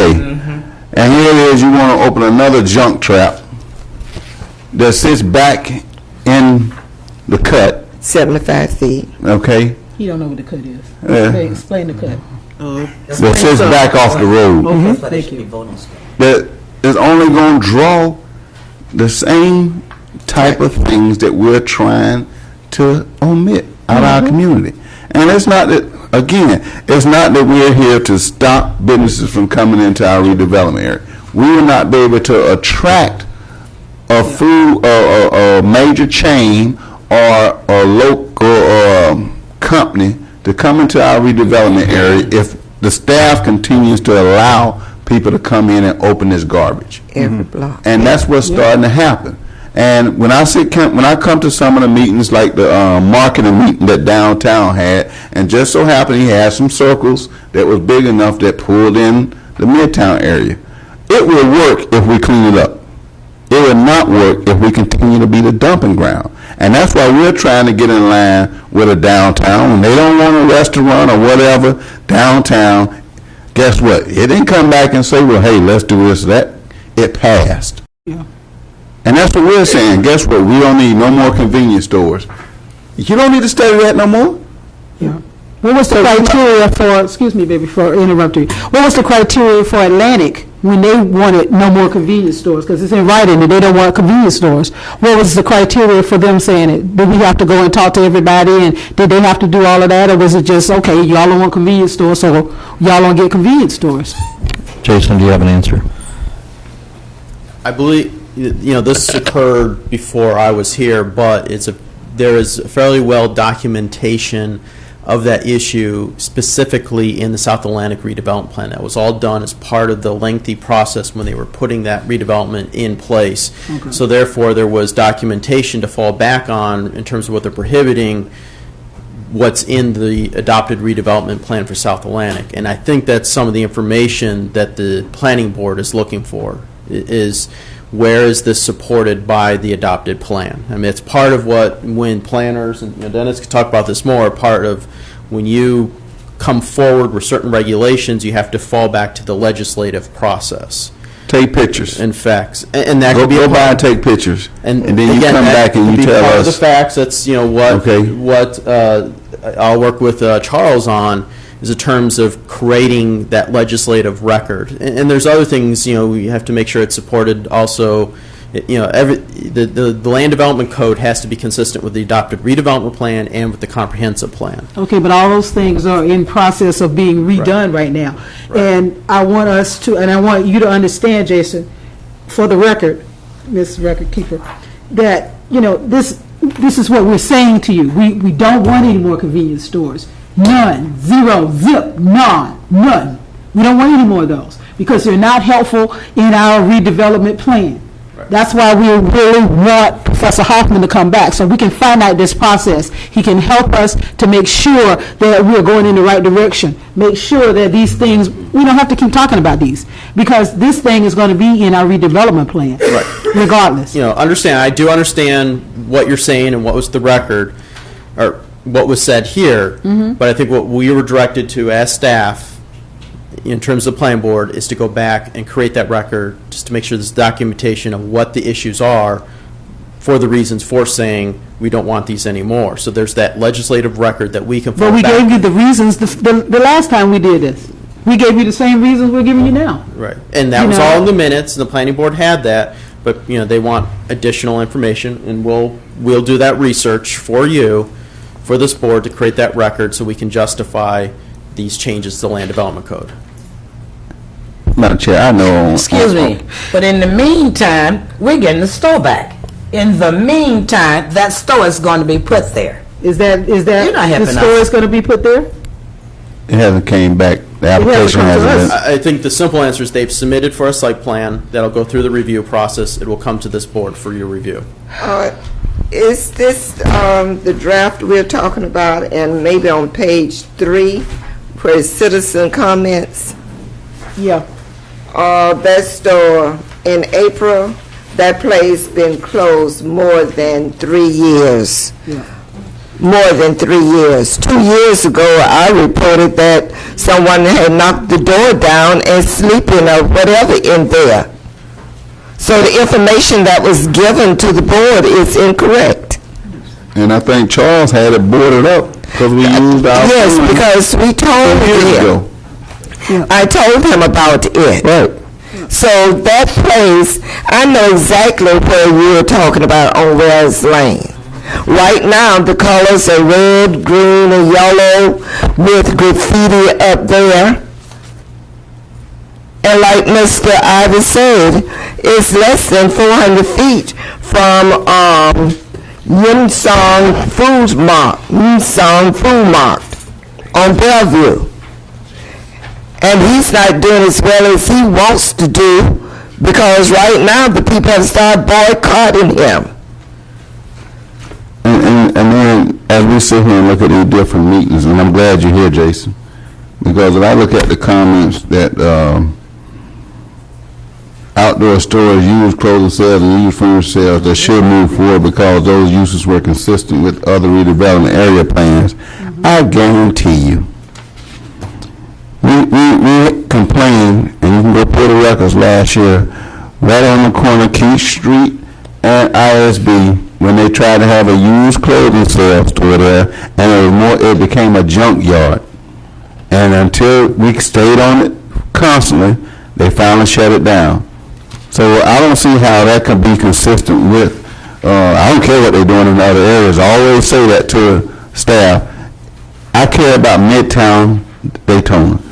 I care about the city as a whole because I still live here. But until we get Midtown on the same playing field and level the playing ground, we're going to stay the dumping ground.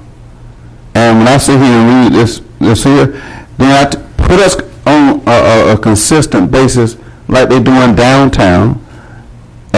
What's the other plan they're working on over there? The E-zone. The E-zone. Okay. Give us that chance.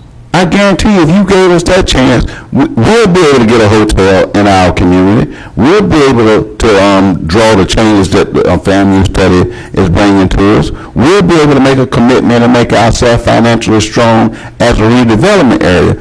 But anything you use is not inconsistent with a redevelopment area. Okay, because I know I don't need no used furniture. I don't want my kids sleeping on used furniture. So I don't see how we can sit here and say that's consistent in other redevelopment areas. Is it a used furniture store downtown?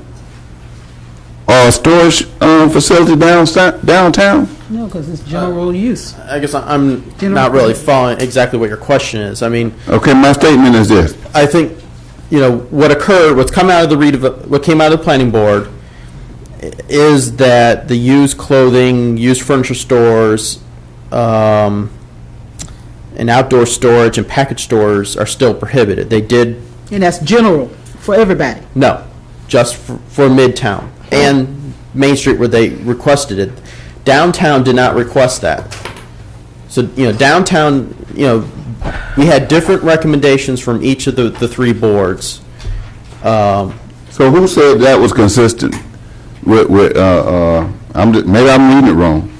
But say Mr. Jeffers stated there were some uses on the list like outdoor storage, I think used clothing sales, and used furniture sales that should move forward. When your list got to the planning board, and there were some issues with certain commercial uses, so that they wouldn't throw everything out. I think they asked for some options from staff. What I did is I requested that they pull specific commercial uses out.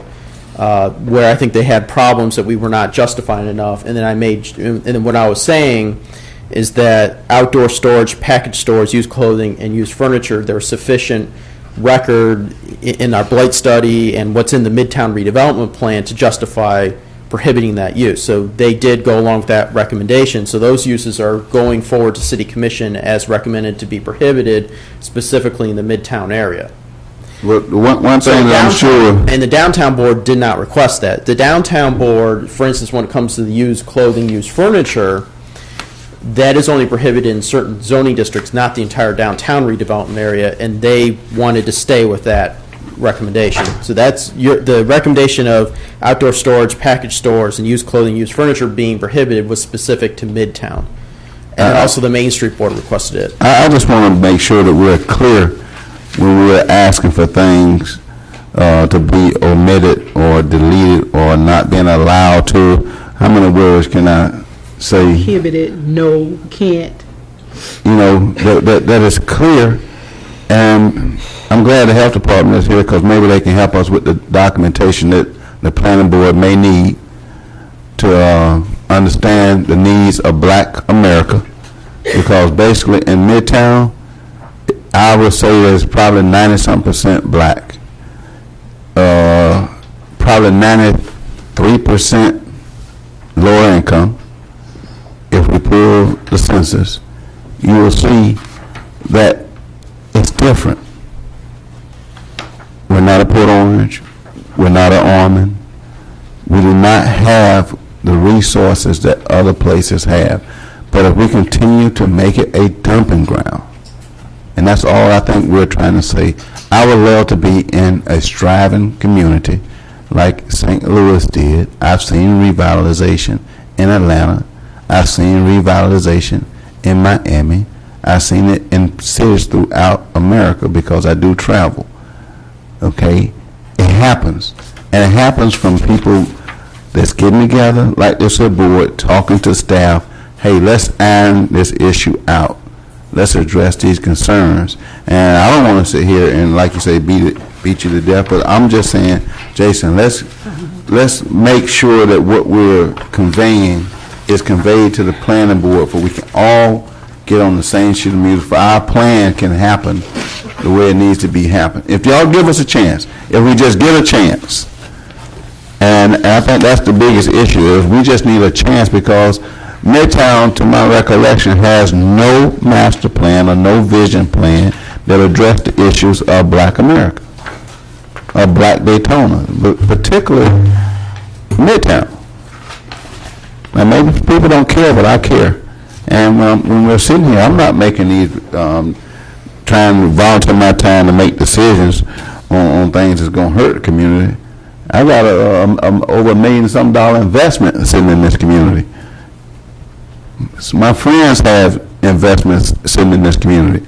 And the only way we're going to grow this community is if we continue to invest ourselves. But I don't need the help of people tearing me down or not conveying what we're trying to do. That's why I go to these different type staff meetings or go to other meetings, the downtown meeting, the planning board meeting when I can, or some of the Main Street meetings to see how they're doing things. And it is different. It is different. But hopefully we can get some help. And I'm asking the community for help. I'm asking staff to help us. I'm asking not to backdoor our representative the way that she got backdoored on that last meeting from the things that we sit up and talk about in meetings. She got backdoored. So I just ask that we get our list together, that we do it the right way. If you need documentation, then let's get it so we can get to the next meeting, please. And we want to see the documentation before you all present it. When is the next meeting? Planning board? Yes. When is planning board's next meeting? Is it the 20th? No?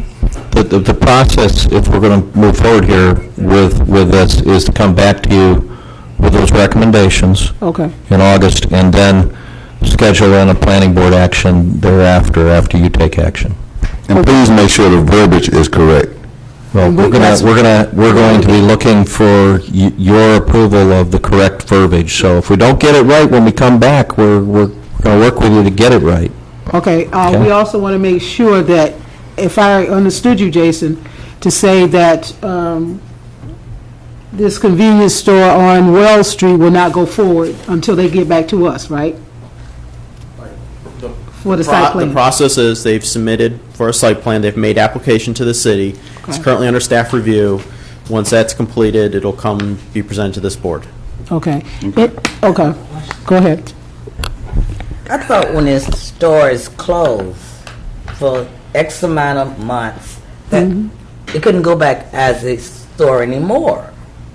Is it? It's supposed to be that, but I don't know. They may have changed it. As I stated, it has been more than 3 months. We need to go and check the records downstairs, too. No, there's no disagreement. The store has been closed for more than It has been closed for years. Right, but the threshold in the land development code is that if a property has been vacant for more than 3 months, the use is considered non-conforming, and then it has to go back through the site plan process.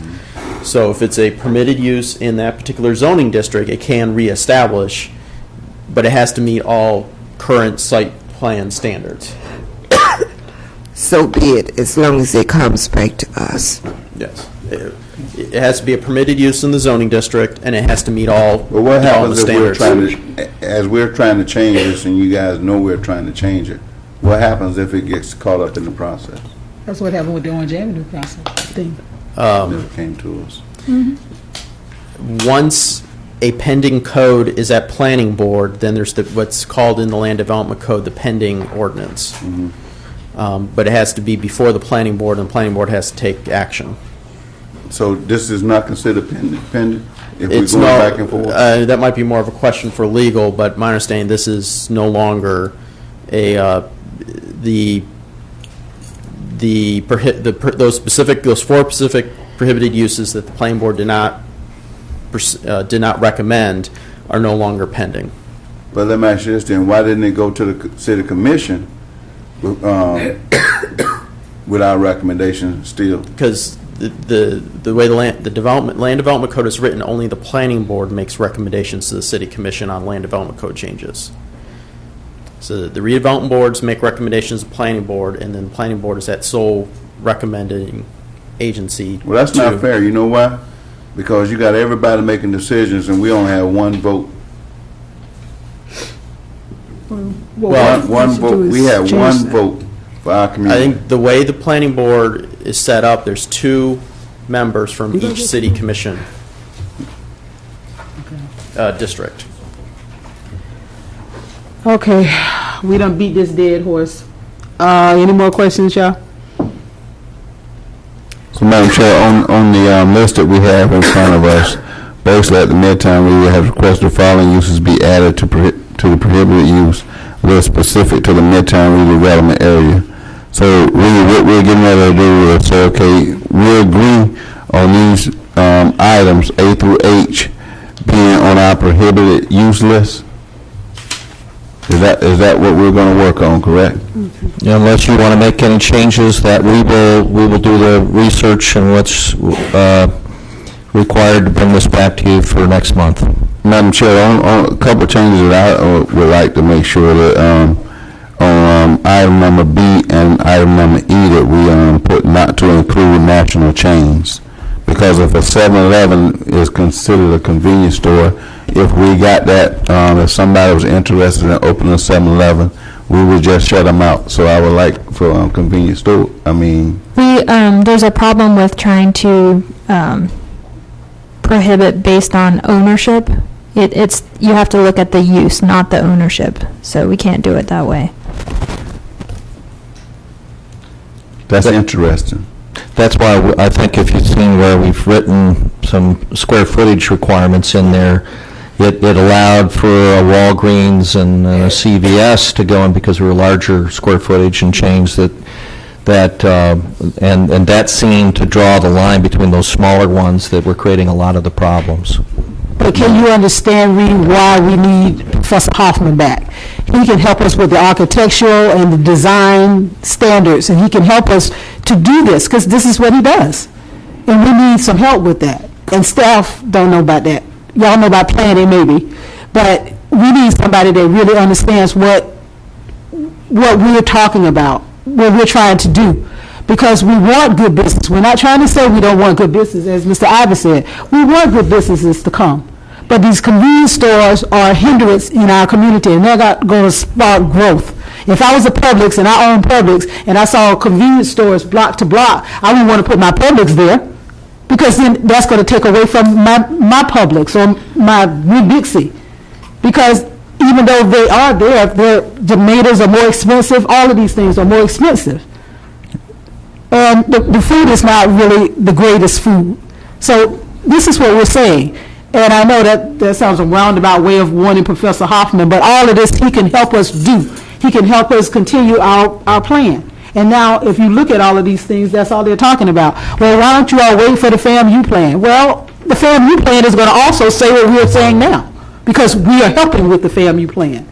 So it's going to say we don't want convenience stores also. So it's not like it's going to say something different. Do you all understand what I'm saying? Yeah, but I think what they're saying too is that if a convenience store, in order to put a convenience store in, it must be 5,000 square feet, and I want distance. I think that's what you're basically saying, right, Jason? I'm sorry. You're basically saying that if a convenience store was going to come. When the convenience store issue came up, and actually some of it started here at this board previous, I think this is back when Sam Rogers was on. Yeah. We wrote the definition of a convenience store, and some of what we looked at was looking at what a national, if you talk about a national chain, it's not going to be smaller than 5,000 square feet. So we put that threshold of 5,000. Kind of dealt with the ones that are the issue. Well, if we went along with this, are we looking at the actual building size and not lot size? Okay, because that's what sound like to me. That's what we're going to get into on the technical side. Am I right, Mr. Attorney? Because you can't Square feet of floor area. Of the business. Okay.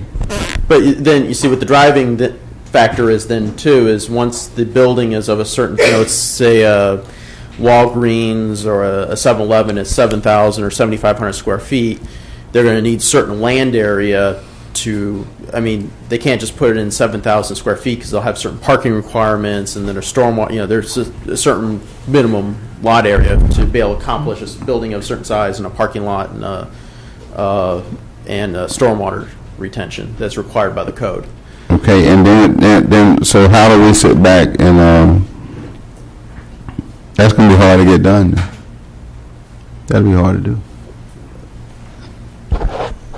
Go ahead. I believe that the language that restricts the convenience store to something less than 5,000 square feet does what we want it to do. Okay, that's what I'm making sure that if we going along with, we're gonna say convenience stores, and it might be 6, but then if I sit back and think about it, and if we're looking at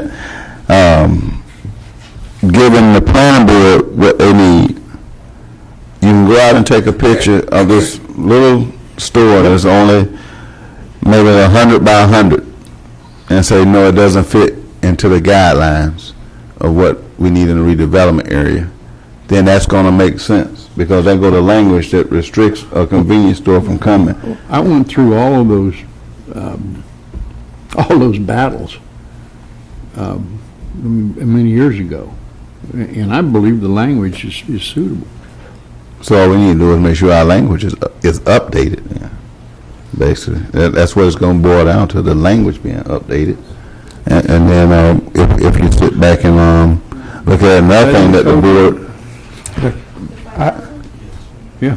Okay. Is it from a legal standpoint? Can we restrict the square footage and also the distance also, because that? Yeah, that's what I've been saying. You could try to make it a conditional use if you wanted to talk about distance requirements, or you can tweak the definition in terms of the floor area, but distance, I think, would be better treated as a conditional use. We don't agree with that. Some of that, as we look at this over the next month, we can look at those issues. Something to keep in mind, if we could do more research on it, but when you talk about national chains coming in, there's certain market forces in place. They're not going to locate each other. You'll see CVS and Walgreens across the street from each other, but there's a certain distance that CVS is going to put their own stores between each other. And some of what we're looking at is we're going to be looking at doing some more retail research that will affect Midtown, and I think that would be beneficial in terms of these discussions. I don't know if that. Well, no, I have been in some meetings, so I mean, what you're saying on that. That makes sense, though. But what we're trying to do now is clean up our community and make sure that if a business come in, they come in as a legitimate business, a healthy business, and one that's going to be conducive to our environment. And that's what we're trying to make sure, that we don't lose sight of what we're trying to do in this redevelopment area, especially when it comes to making sure our master plan, making sure that the architectural guidelines are in place, and building codes and different things are all in keeping with the land development code, the comprehensive plan, and the Midtown redevelopment master plan. And that's what some of the things that we want to make sure of. But if we get a lot of this here done now, it can move right on into the clarion, and then we don't have to wait to tie the clarion down when everybody else is ready to move forward, because our issues will be dealt with now, and that's what we're trying to make sure. And maybe we need a workshop on it. I don't know, but. Let's go ahead. If this grid over our head, if all those squares are 5 feet in each direction, all of those squares equal 875 square feet. We're talking about a convenience store of 5,000 square feet, which would take, 6 of these? But believe it or not, some of the stores they're trying to open, Ken, they're smaller than this. Yeah, they're not allowed. Yeah, that's what we want to make sure, that they're not allowed. Okay. Did you all hear that, Jason? I know you all were in discussion there. We don't want them anything less than, 5,000 square feet? Is that what you all are saying? I mean, Ken knows that Yeah. space, so he just. Yeah. Is that what you're saying? That's what it is now. That's what it is. Okay, that's what it is now. So how did Orange Avenue get there? Is that more than 5,000 square feet? What on Florence?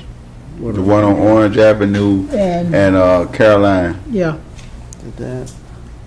I believe It that was just under opened. 5,000 square feet. It's under. It's under 5,000, and that's the one that we talked to Mr. McKittrick about. That slipped through the cracks because they not only did that one come in without coming to the Midtown Redevelopment Board, it also came in. They totally changed the use yep. of the building. And there's not adequate parking. Okay, so therefore, as a redevelopment zone, again, come to Midtown, do what you want to do. That's what happened on that situation, and that's why we're sitting here concerned with that. That place changed from a mental health facility, okay, to a doggone grocery store. Yep. Unheard of. And nobody came and asked us or said you were doing anything. And we got it, that it was the wrong thing to do, but yet it still was done, and nothing else is being done about it. You know, and we're not having that anymore, so And staff needs to understand. And they're located right across the street from another little convenience store. Yeah. It's 5 convenience stores from the corner of Orange Avenue to Nova Road. 5 of them. Yeah, from yeah, sure. Yes, I is. counted them. From Haynes Street down to Nova Road. And again, we want to make it clear that this board does not want to say we don't want to have businesses. We do. We want to have quality businesses. We want to have good businesses, restaurants. We want to have places where people go to shop. You can get your hair done. You can do, braids or whatever you want to do with your hair. We want those kind of businesses if they are conducive to what we like in our neighborhood. And we want to clean up our neighborhood. And these are not going to help with that. Go ahead, Ms. Pat. I think they understand exactly what we're saying. We've been through this over and over again since I've been on the board. And I know what they're trying to do, and we know what they're trying to do. Yeah. But it's not going to be done. Are we going to do everything there is to keep the Midtown board? And I think that's what was in the air once before, that, trying to wipe us out. But like we said before, no one knows about my community but the people that live in the community. No one knows about it. And if we don't ask you or bring you down there, matter of fact, if the flood wasn't there 2 years ago, I wonder if some of these staff people would have gone down there on South Street and other places. So I think they understand exactly what we're saying, and we can move on to the next item. Okay. Is there any more discussion on this? Now, I want Mr., how do you say your last name? Rozak. Okay, I've called you. Other things. Okay, I want you all and Jason to understand where we're coming from, okay? Now, you're hearing me, Ms. Secretary. You're hearing me. You understand where we're coming from so far. Are you going to bring it back? Huh? Mr. Dennis. Mr. Dennis, okay.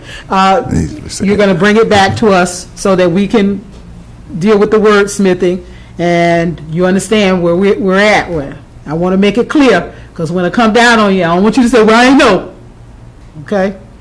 And we want Charles to be there, and we want him to speak for us. Reed Berger, I'm talking to you. I want him to speak for us, because you're that person, that director. Okay. All right. Let's move on. We want to talk about the Midtown Master Plan Workshop. Boy, all y'all, boy, that was a long meeting, huh? All y'all got to go. Go ahead, Charles. Okay, the Midtown Master Plan Workshop, we've been back and forth with Professor Hoffman on dates. I had hoped to have some sort of idea of what the date we're going to be planning this workshop. I know Reed has been talking to him, emailing back and forth, and as of the date, we don't have a confirmed date that we're going to have it, What I plan on doing is, once we nail down a date for that next workshop, that I'll contact all the board members to make sure that you'll be able to make that particular date. If not, then give me a alternative date that we can plan it, and we'll work to make sure that we get that workshop in place. We want to make sure that we've got a location, we can have a good time, that everybody can attend. We have to provide notice to the community for the ones that would like to come. So that's what we're working on now. So I'm hoping to have that date for you by the end of this week, so we can kind of plan for that. But until Professor Hobson gives us that particular date and we can all agree upon it, then we'll work and we'll let you know. I'll make sure I contact everyone. Okay. Reed, a couple quick question. When is the contract up for Professor Hoffman for FAMU? The contract officially would end October the 11th. That's the scope of services in the contract. Should be completed by then. Are we, based on the things that we're trying to do, such as make sure that our architectural standards, our land development code, our design standards and different things are included in the plan, and that we're in keeping with what the Clarion is trying to do, and the comprehensive plan, and now that we have the health department taking a look at us, are we going to be able to extend their contract to make sure that we have the proper guidance and the proper consultant on board for Midtown, for we can actually complete the process 100%? No, there's no intent to go out and have any kind of extension of a contract or any additional services. There is an opportunity if we want to bring him down here to, number one, do it on a voluntary basis, part of the school and Mr. Huffman and his time, and to, as we've done in the case of, say, the E-zone, to compensate for the cost of travel, and there's some things we can do there. Mm-hmm. So they can come down and represent the project and be in attendance after the October 11th date. So I just want to make sure that we can try to, maybe we can talk to the city commission, the CRA, about us trying to do something to make sure that we deliver. That's a really complicated question you just asked. I know. Really complicated. But he said he knew about it when we were in the last, Yeah. And I've the asked him to come last back with workshop. his written letters and different things. we don't asked have- about those scopes. Yeah, So, and we don't have any capital projects that we have on board right now. So I'm trying to figure out, why is there a problem with extending the contract or making a new contract with those provisions about the architectural and the design and that kind of thing? Why is that a problem? I can see if we had, capital projects that we're spending that money on, but I know, and this board knows, that if this money doesn't get spent on things that we need in our community, you're going to take it and you're going to put it somewhere else. Now, you can tell me no all day long, but I know of the city, and I know what you do. So my thing is, why can't we have Professor Hoffman to come back, complete what we're doing now, so that we have a complete finished product? Because evidently, we don't have a complete finished product at this time, because we keep getting roadblocks. And if we get him back and the young people back, maybe we could get a complete product, so that when we do bring it to planning board, when we do bring it forward, it's going to go forward, and we're not going to have all these little stumbling blocks, these little things that are going on. People keep saying, well, you all keep worried about the little things, but the little things build on the big things. If I got all these little things, I got to put them somewhere. So I really want Professor Hoffman, and I want the contract back for another year. I think we can do that, and I think it would be beneficial for this board and for this plan. We can deal with the health department, they can come in. We can deal with the housing authority, they can come in. All these components can come in and make us a better plan. And I'm all for a better plan. I don't want us to be just doing this just to have sandwiches. I want us to be doing this because I want it to go somewhere in my lifetime, preferably. Okay, Reed. Well, take care of yourself. Shut up. I'll review the ways that that Mr. Huffman could participate in the future.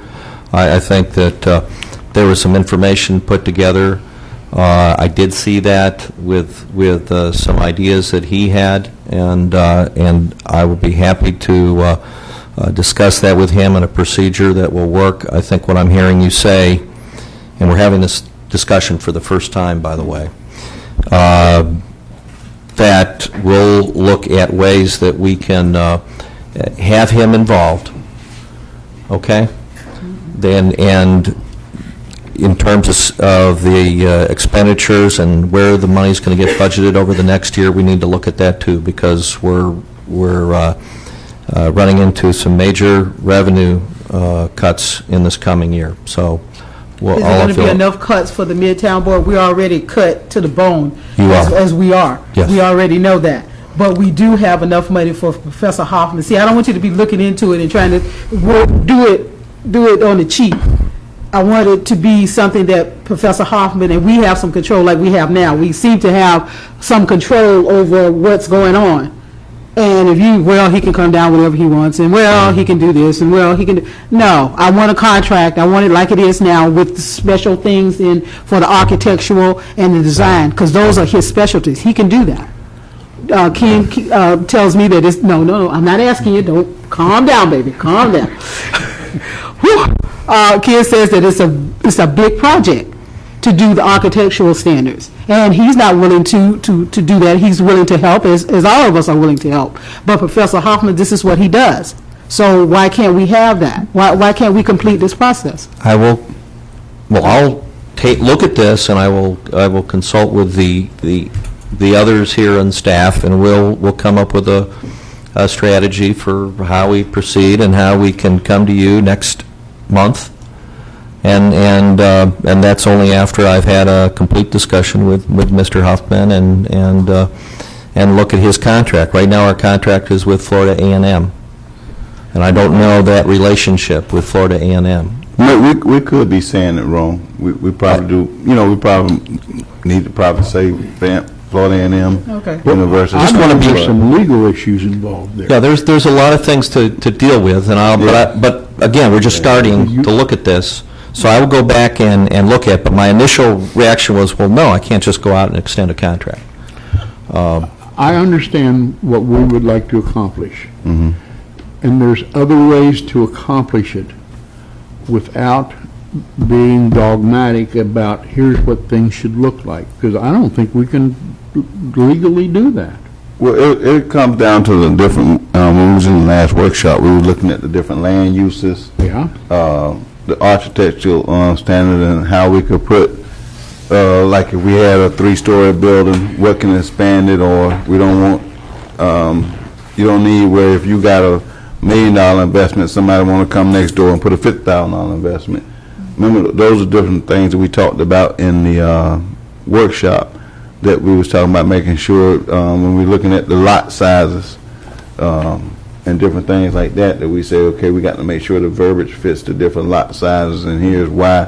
How do we get the density out of the smaller lots that's hooked next to a big lot, and different things like that. So I just want to make sure that as we're going through this process, that we are able to complete it and at least put some type of guidelines in place.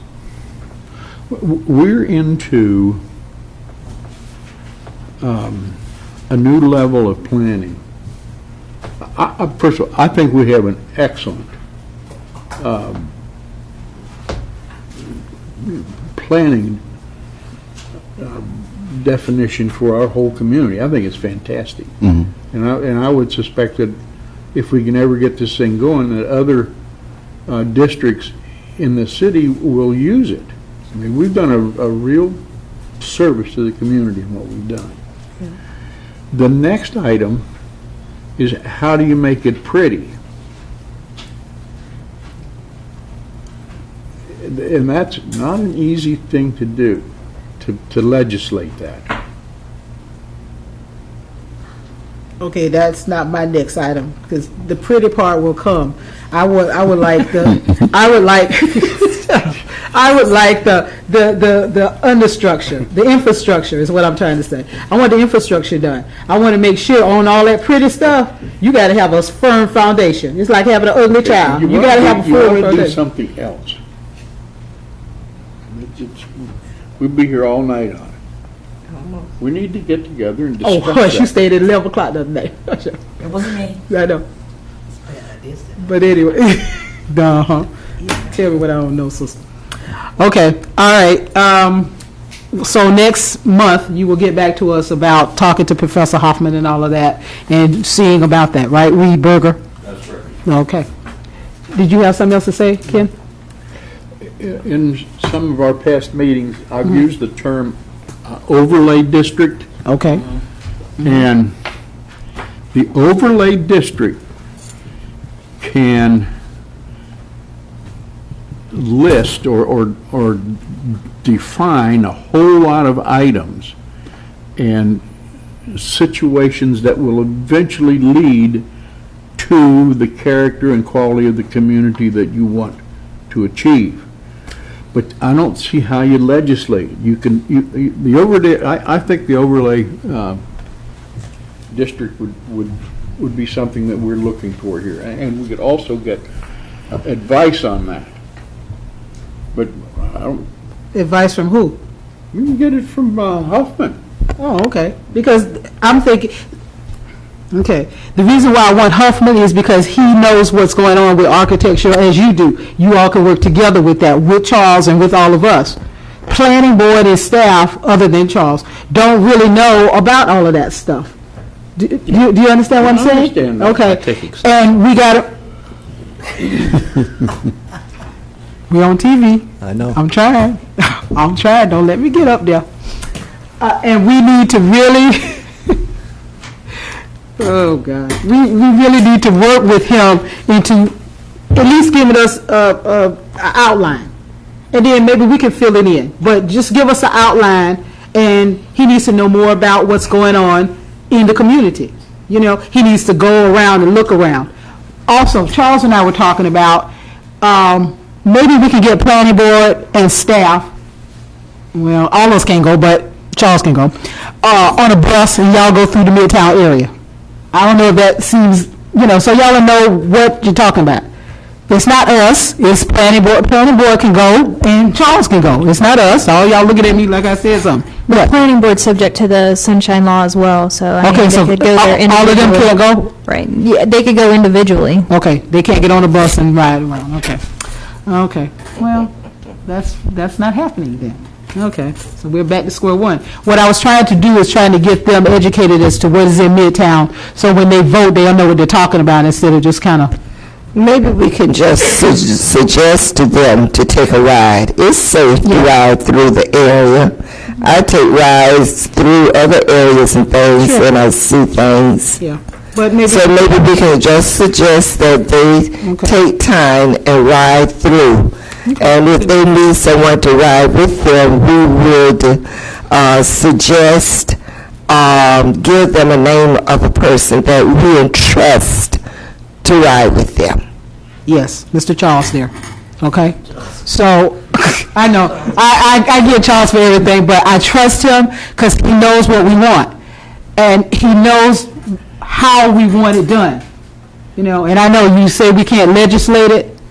Oh, but yes, we can. They legislate everything else, we will legislate this too. Because we're working hard to make something happen that's a positive, you know? And I think we have to do, and I'm wrapping up, sister. And we have to do it. I know, but I'm wrapping up. I'm going. Okay. Are we done with that? Okay. Redevelopment project update. Charles Bryant. Okay. I'm going to give you an update of the World Changes program. Last month, I brought some of that. We did 3 projects in the Midtown redevelopment area. This is just the first picture here as an example of them interacting with the kids in our community. It was a very hot day, and as a matter of fact, they had tickets to one of the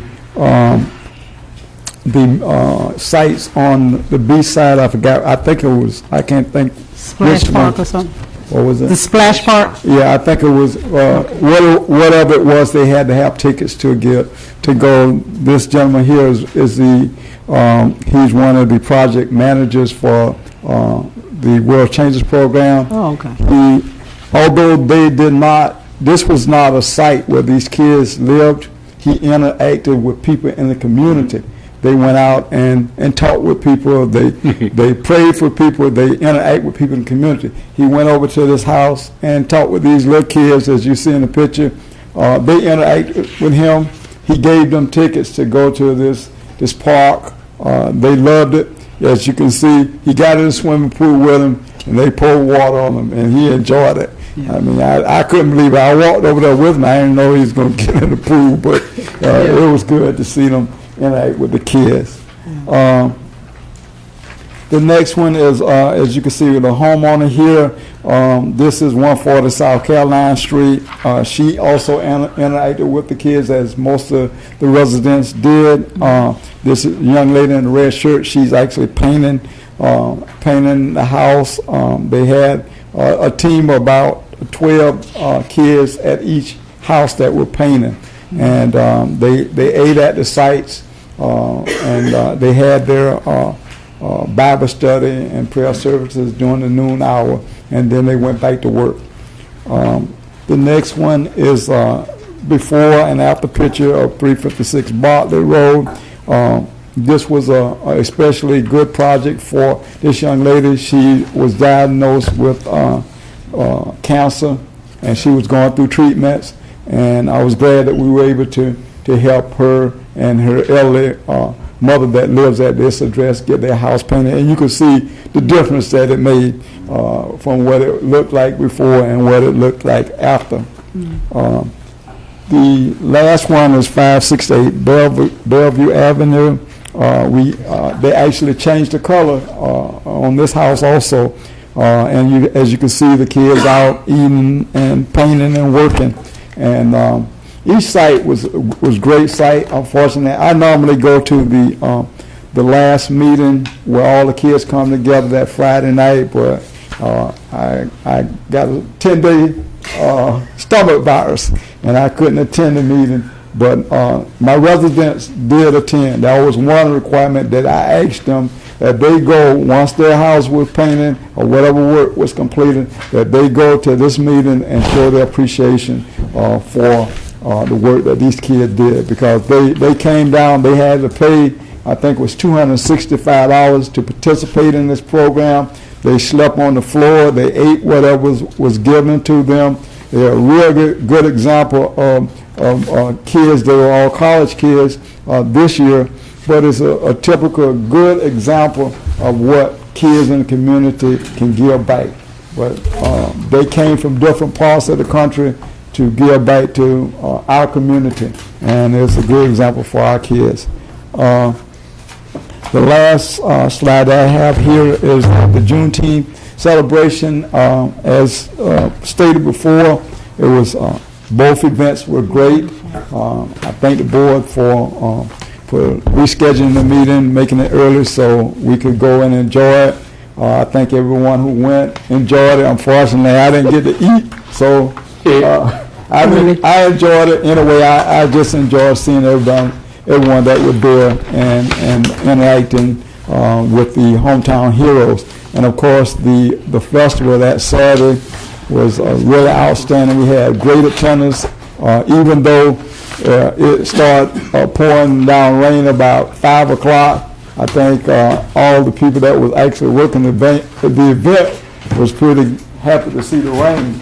We had a problem getting vendors to close up and people to leave in spite of the rain. On that day, they still wanted to stay out there. So it was a great event. We didn't have any type of incident with kids or fights or anything like that. So it turned out to be a very successful, both events turned out to be very successful. And again, we thank the board for their support of Juneteenth.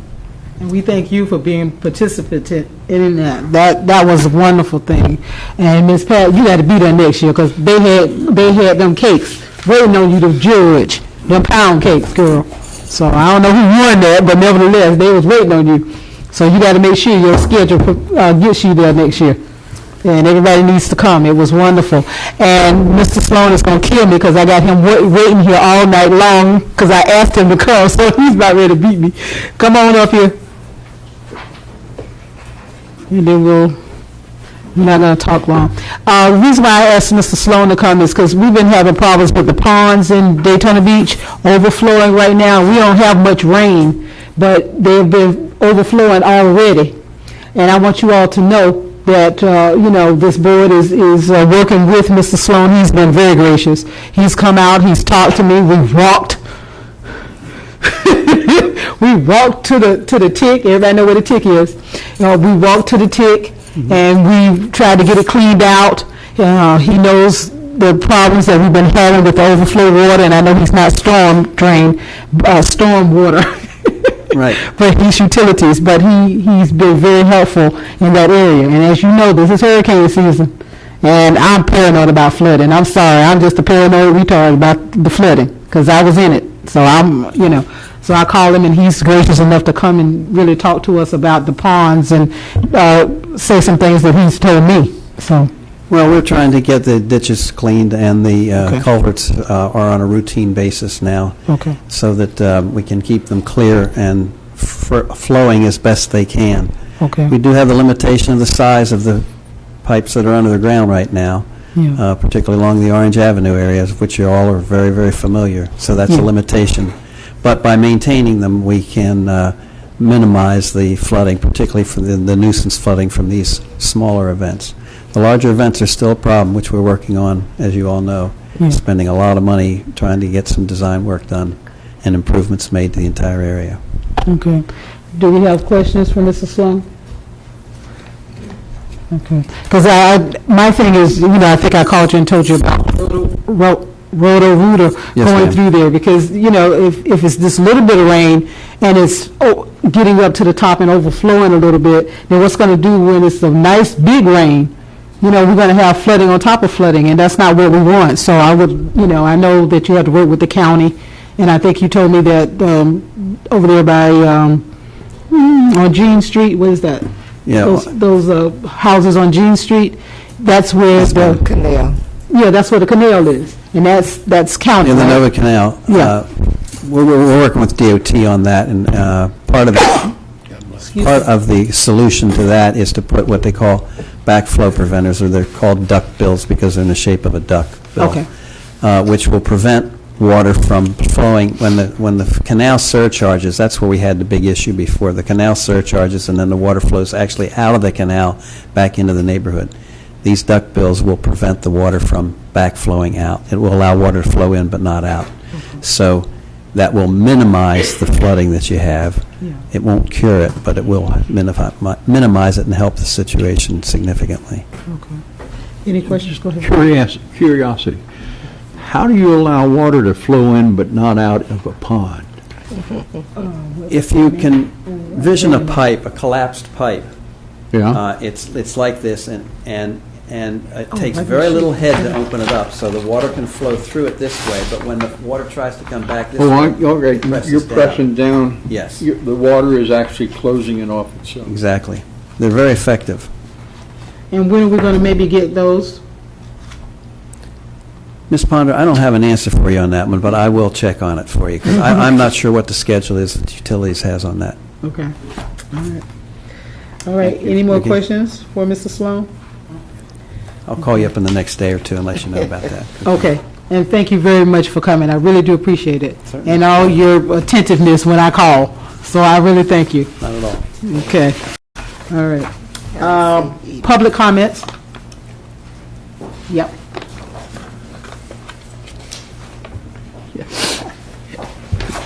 What are you laughing about? She got a big smile.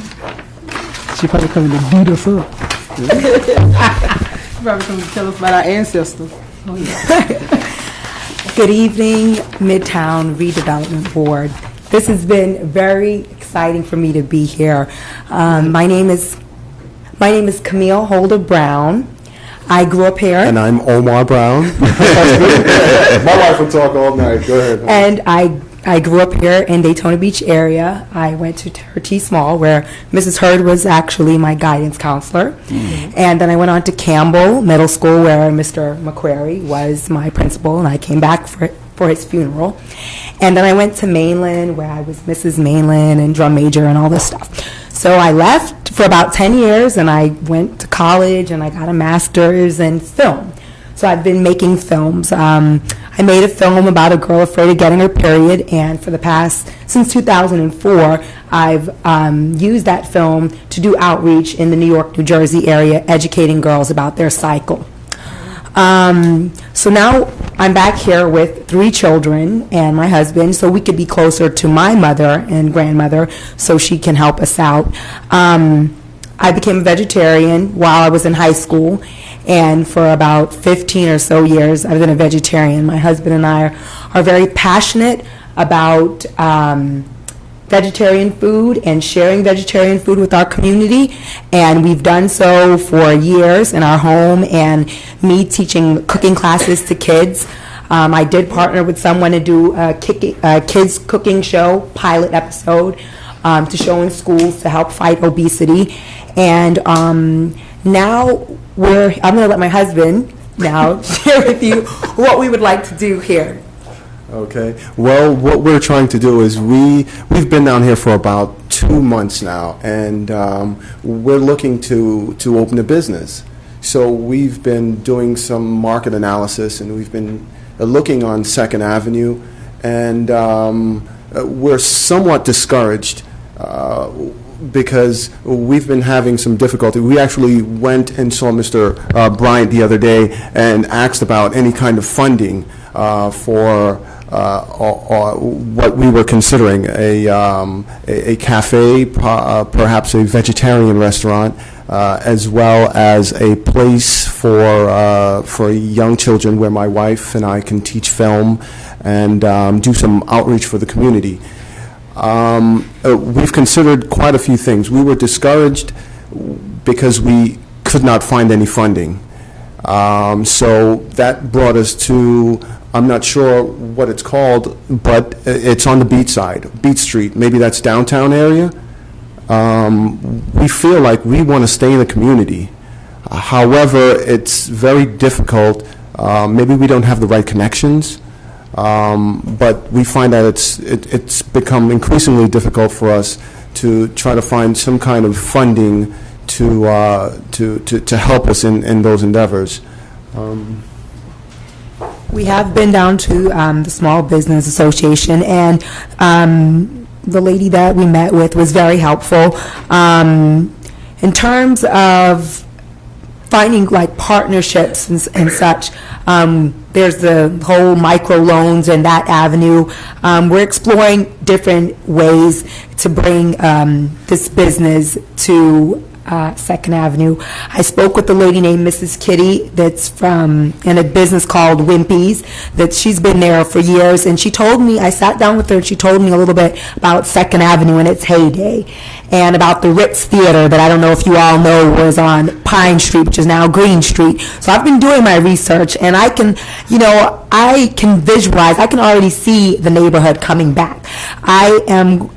Today I met with the Museum of Arts and Sciences about teaching filmmaking classes there, and I said we have to offer scholarships so I can bring students from Campbell there. So I'm really vested in teaching young people filmmaking, because if we don't have them documenting our stories, nobody is going to know what 2nd Avenue was like. No one's going to know the future and what's here now. I went into the barbershop and they started telling me about the Snake Man, and I was like, wow, this herbalist, who knows about him? So we're really enthusiastic, and we just really would like your support and guidance as we go through this process. Thank you for listening. Anybody have any questions for us? It's wonderful, and we're glad to have you. And Mr. Bryan is your best resource person. Again, Mr. Bryan, as you know, he's in the studio. He knows about these different things in our community and what's going on. And we're happy to have you, and if we can be of any assistance. We don't have any money right now, but as we will give you our prayers and our well wishes. And Mr. Bryan will, assist you in any way he can. And Reed Berger will also assist you. That's great. Oh, this is Reed Berger, right? Yes. With the little mustache thing going on. I had to say something about the mustache. You know I had to say. But anyway, it sounds wonderful, and we're getting ready, hopefully, to do Payout Center coming back, and that would be great to put With the state-of-the-art video, Mr. Vincent at the Dickerson Center told us about that. Yeah. We want to partner with all the organizations that are already in place, because I remember going to the Dickerson Center for the Jack and Joe meetings, and I remember going to all the different places. That wasn't a community back then, and so the students need it, and the elders need it, and there needs to be multi-generational activities happening. Just a moment, please, Camilla. Goodness Grubbs, this is why I asked you to stay, because I knew basically what she was going to present as far as her film, their film that they have done and everything. And I must say, yes, I was her counselor at T. Small, and I was the counselor in the county that started showing sexual activities. It was cartoon type, but we got the word out. So I think I did make a little difference in her life. But I really wanted you to hear this, so that if you can reach out and help them some way or another. Because kids now, I don't, when I was there, they didn't know nothing about counting days and knowing when their cycle would be, or what to do or anything. So this is why I want you to stay. And I think there's several people to work with you at the health department and in your outreach. that would be great. I already have a curriculum in place. And this film, the film we saw, we went to Halifax, because I remember it very vividly, and we saw The Miracle of Life. And I pay homage to it in my film, the kids covering their eyes in the beginning of the film because they don't want to see that graphic of a film. So this is a comedy. It's only 20 minutes, and I use it to kind of break the ice, and then we have further discussion. So it speaks to this generation. And utilizing... there's a phone application that I just downloaded, and it's called My Cycle. And you can put in the date of your period, and it tracks the days when your next period will come and when you're ovulating and everything. So we have to speak to them with what they're using and the tools that they have. So it's really important. So look forward. Now, do you have any cards or anything? Yes. Or have you given them all to? I will put a stack of cards on the table. Okay. Thank you. Okay. All right. Thank you. Any more? Ouija, you got something? Anyone else? There is no one else? Okay. Board comments? Mr. Ivy? I yield to Ms. Pat. Ken? No. Ms. Benjamin? To Mr. Reed, you called me back yesterday. You knew I was coming to the meeting, but you were back from vacation. You didn't get my message? Pardon me? I called you Friday, and when I got your message was given to me Oh, you last just week. got back from vacation? Last week, yes. But I called a long time ago. But I appreciate you returning my call, whenever it was. Okay. I don't remember a date on it. Just remember, Okay. when I say S.H. Benjamin call you, it's got to be important. It was, and as soon as I saw it, I gave you a call. Thank you. Thank you. Thank you. Ms. Pat? I think we had a fruitful meeting and everything. And Camille, I would also like to say, I was the one who introduced the students to incest also. So I loved elementary counseling because that's where you can bring small groups together and really talk about it. That is what you call guidance. I didn't care for high school. That is secretarial, okay? Charles, you have something that you need to say? I know you're ready to go home. I tell you, y'all, just ready to go. Mr. Reed, do you have something that you would love to say to us? Have a good night. Oh, you look cute. Okay, can we get a motion to adjourn? Can I get a second? Second. All in favor? All right, it's so moved. We're out of here.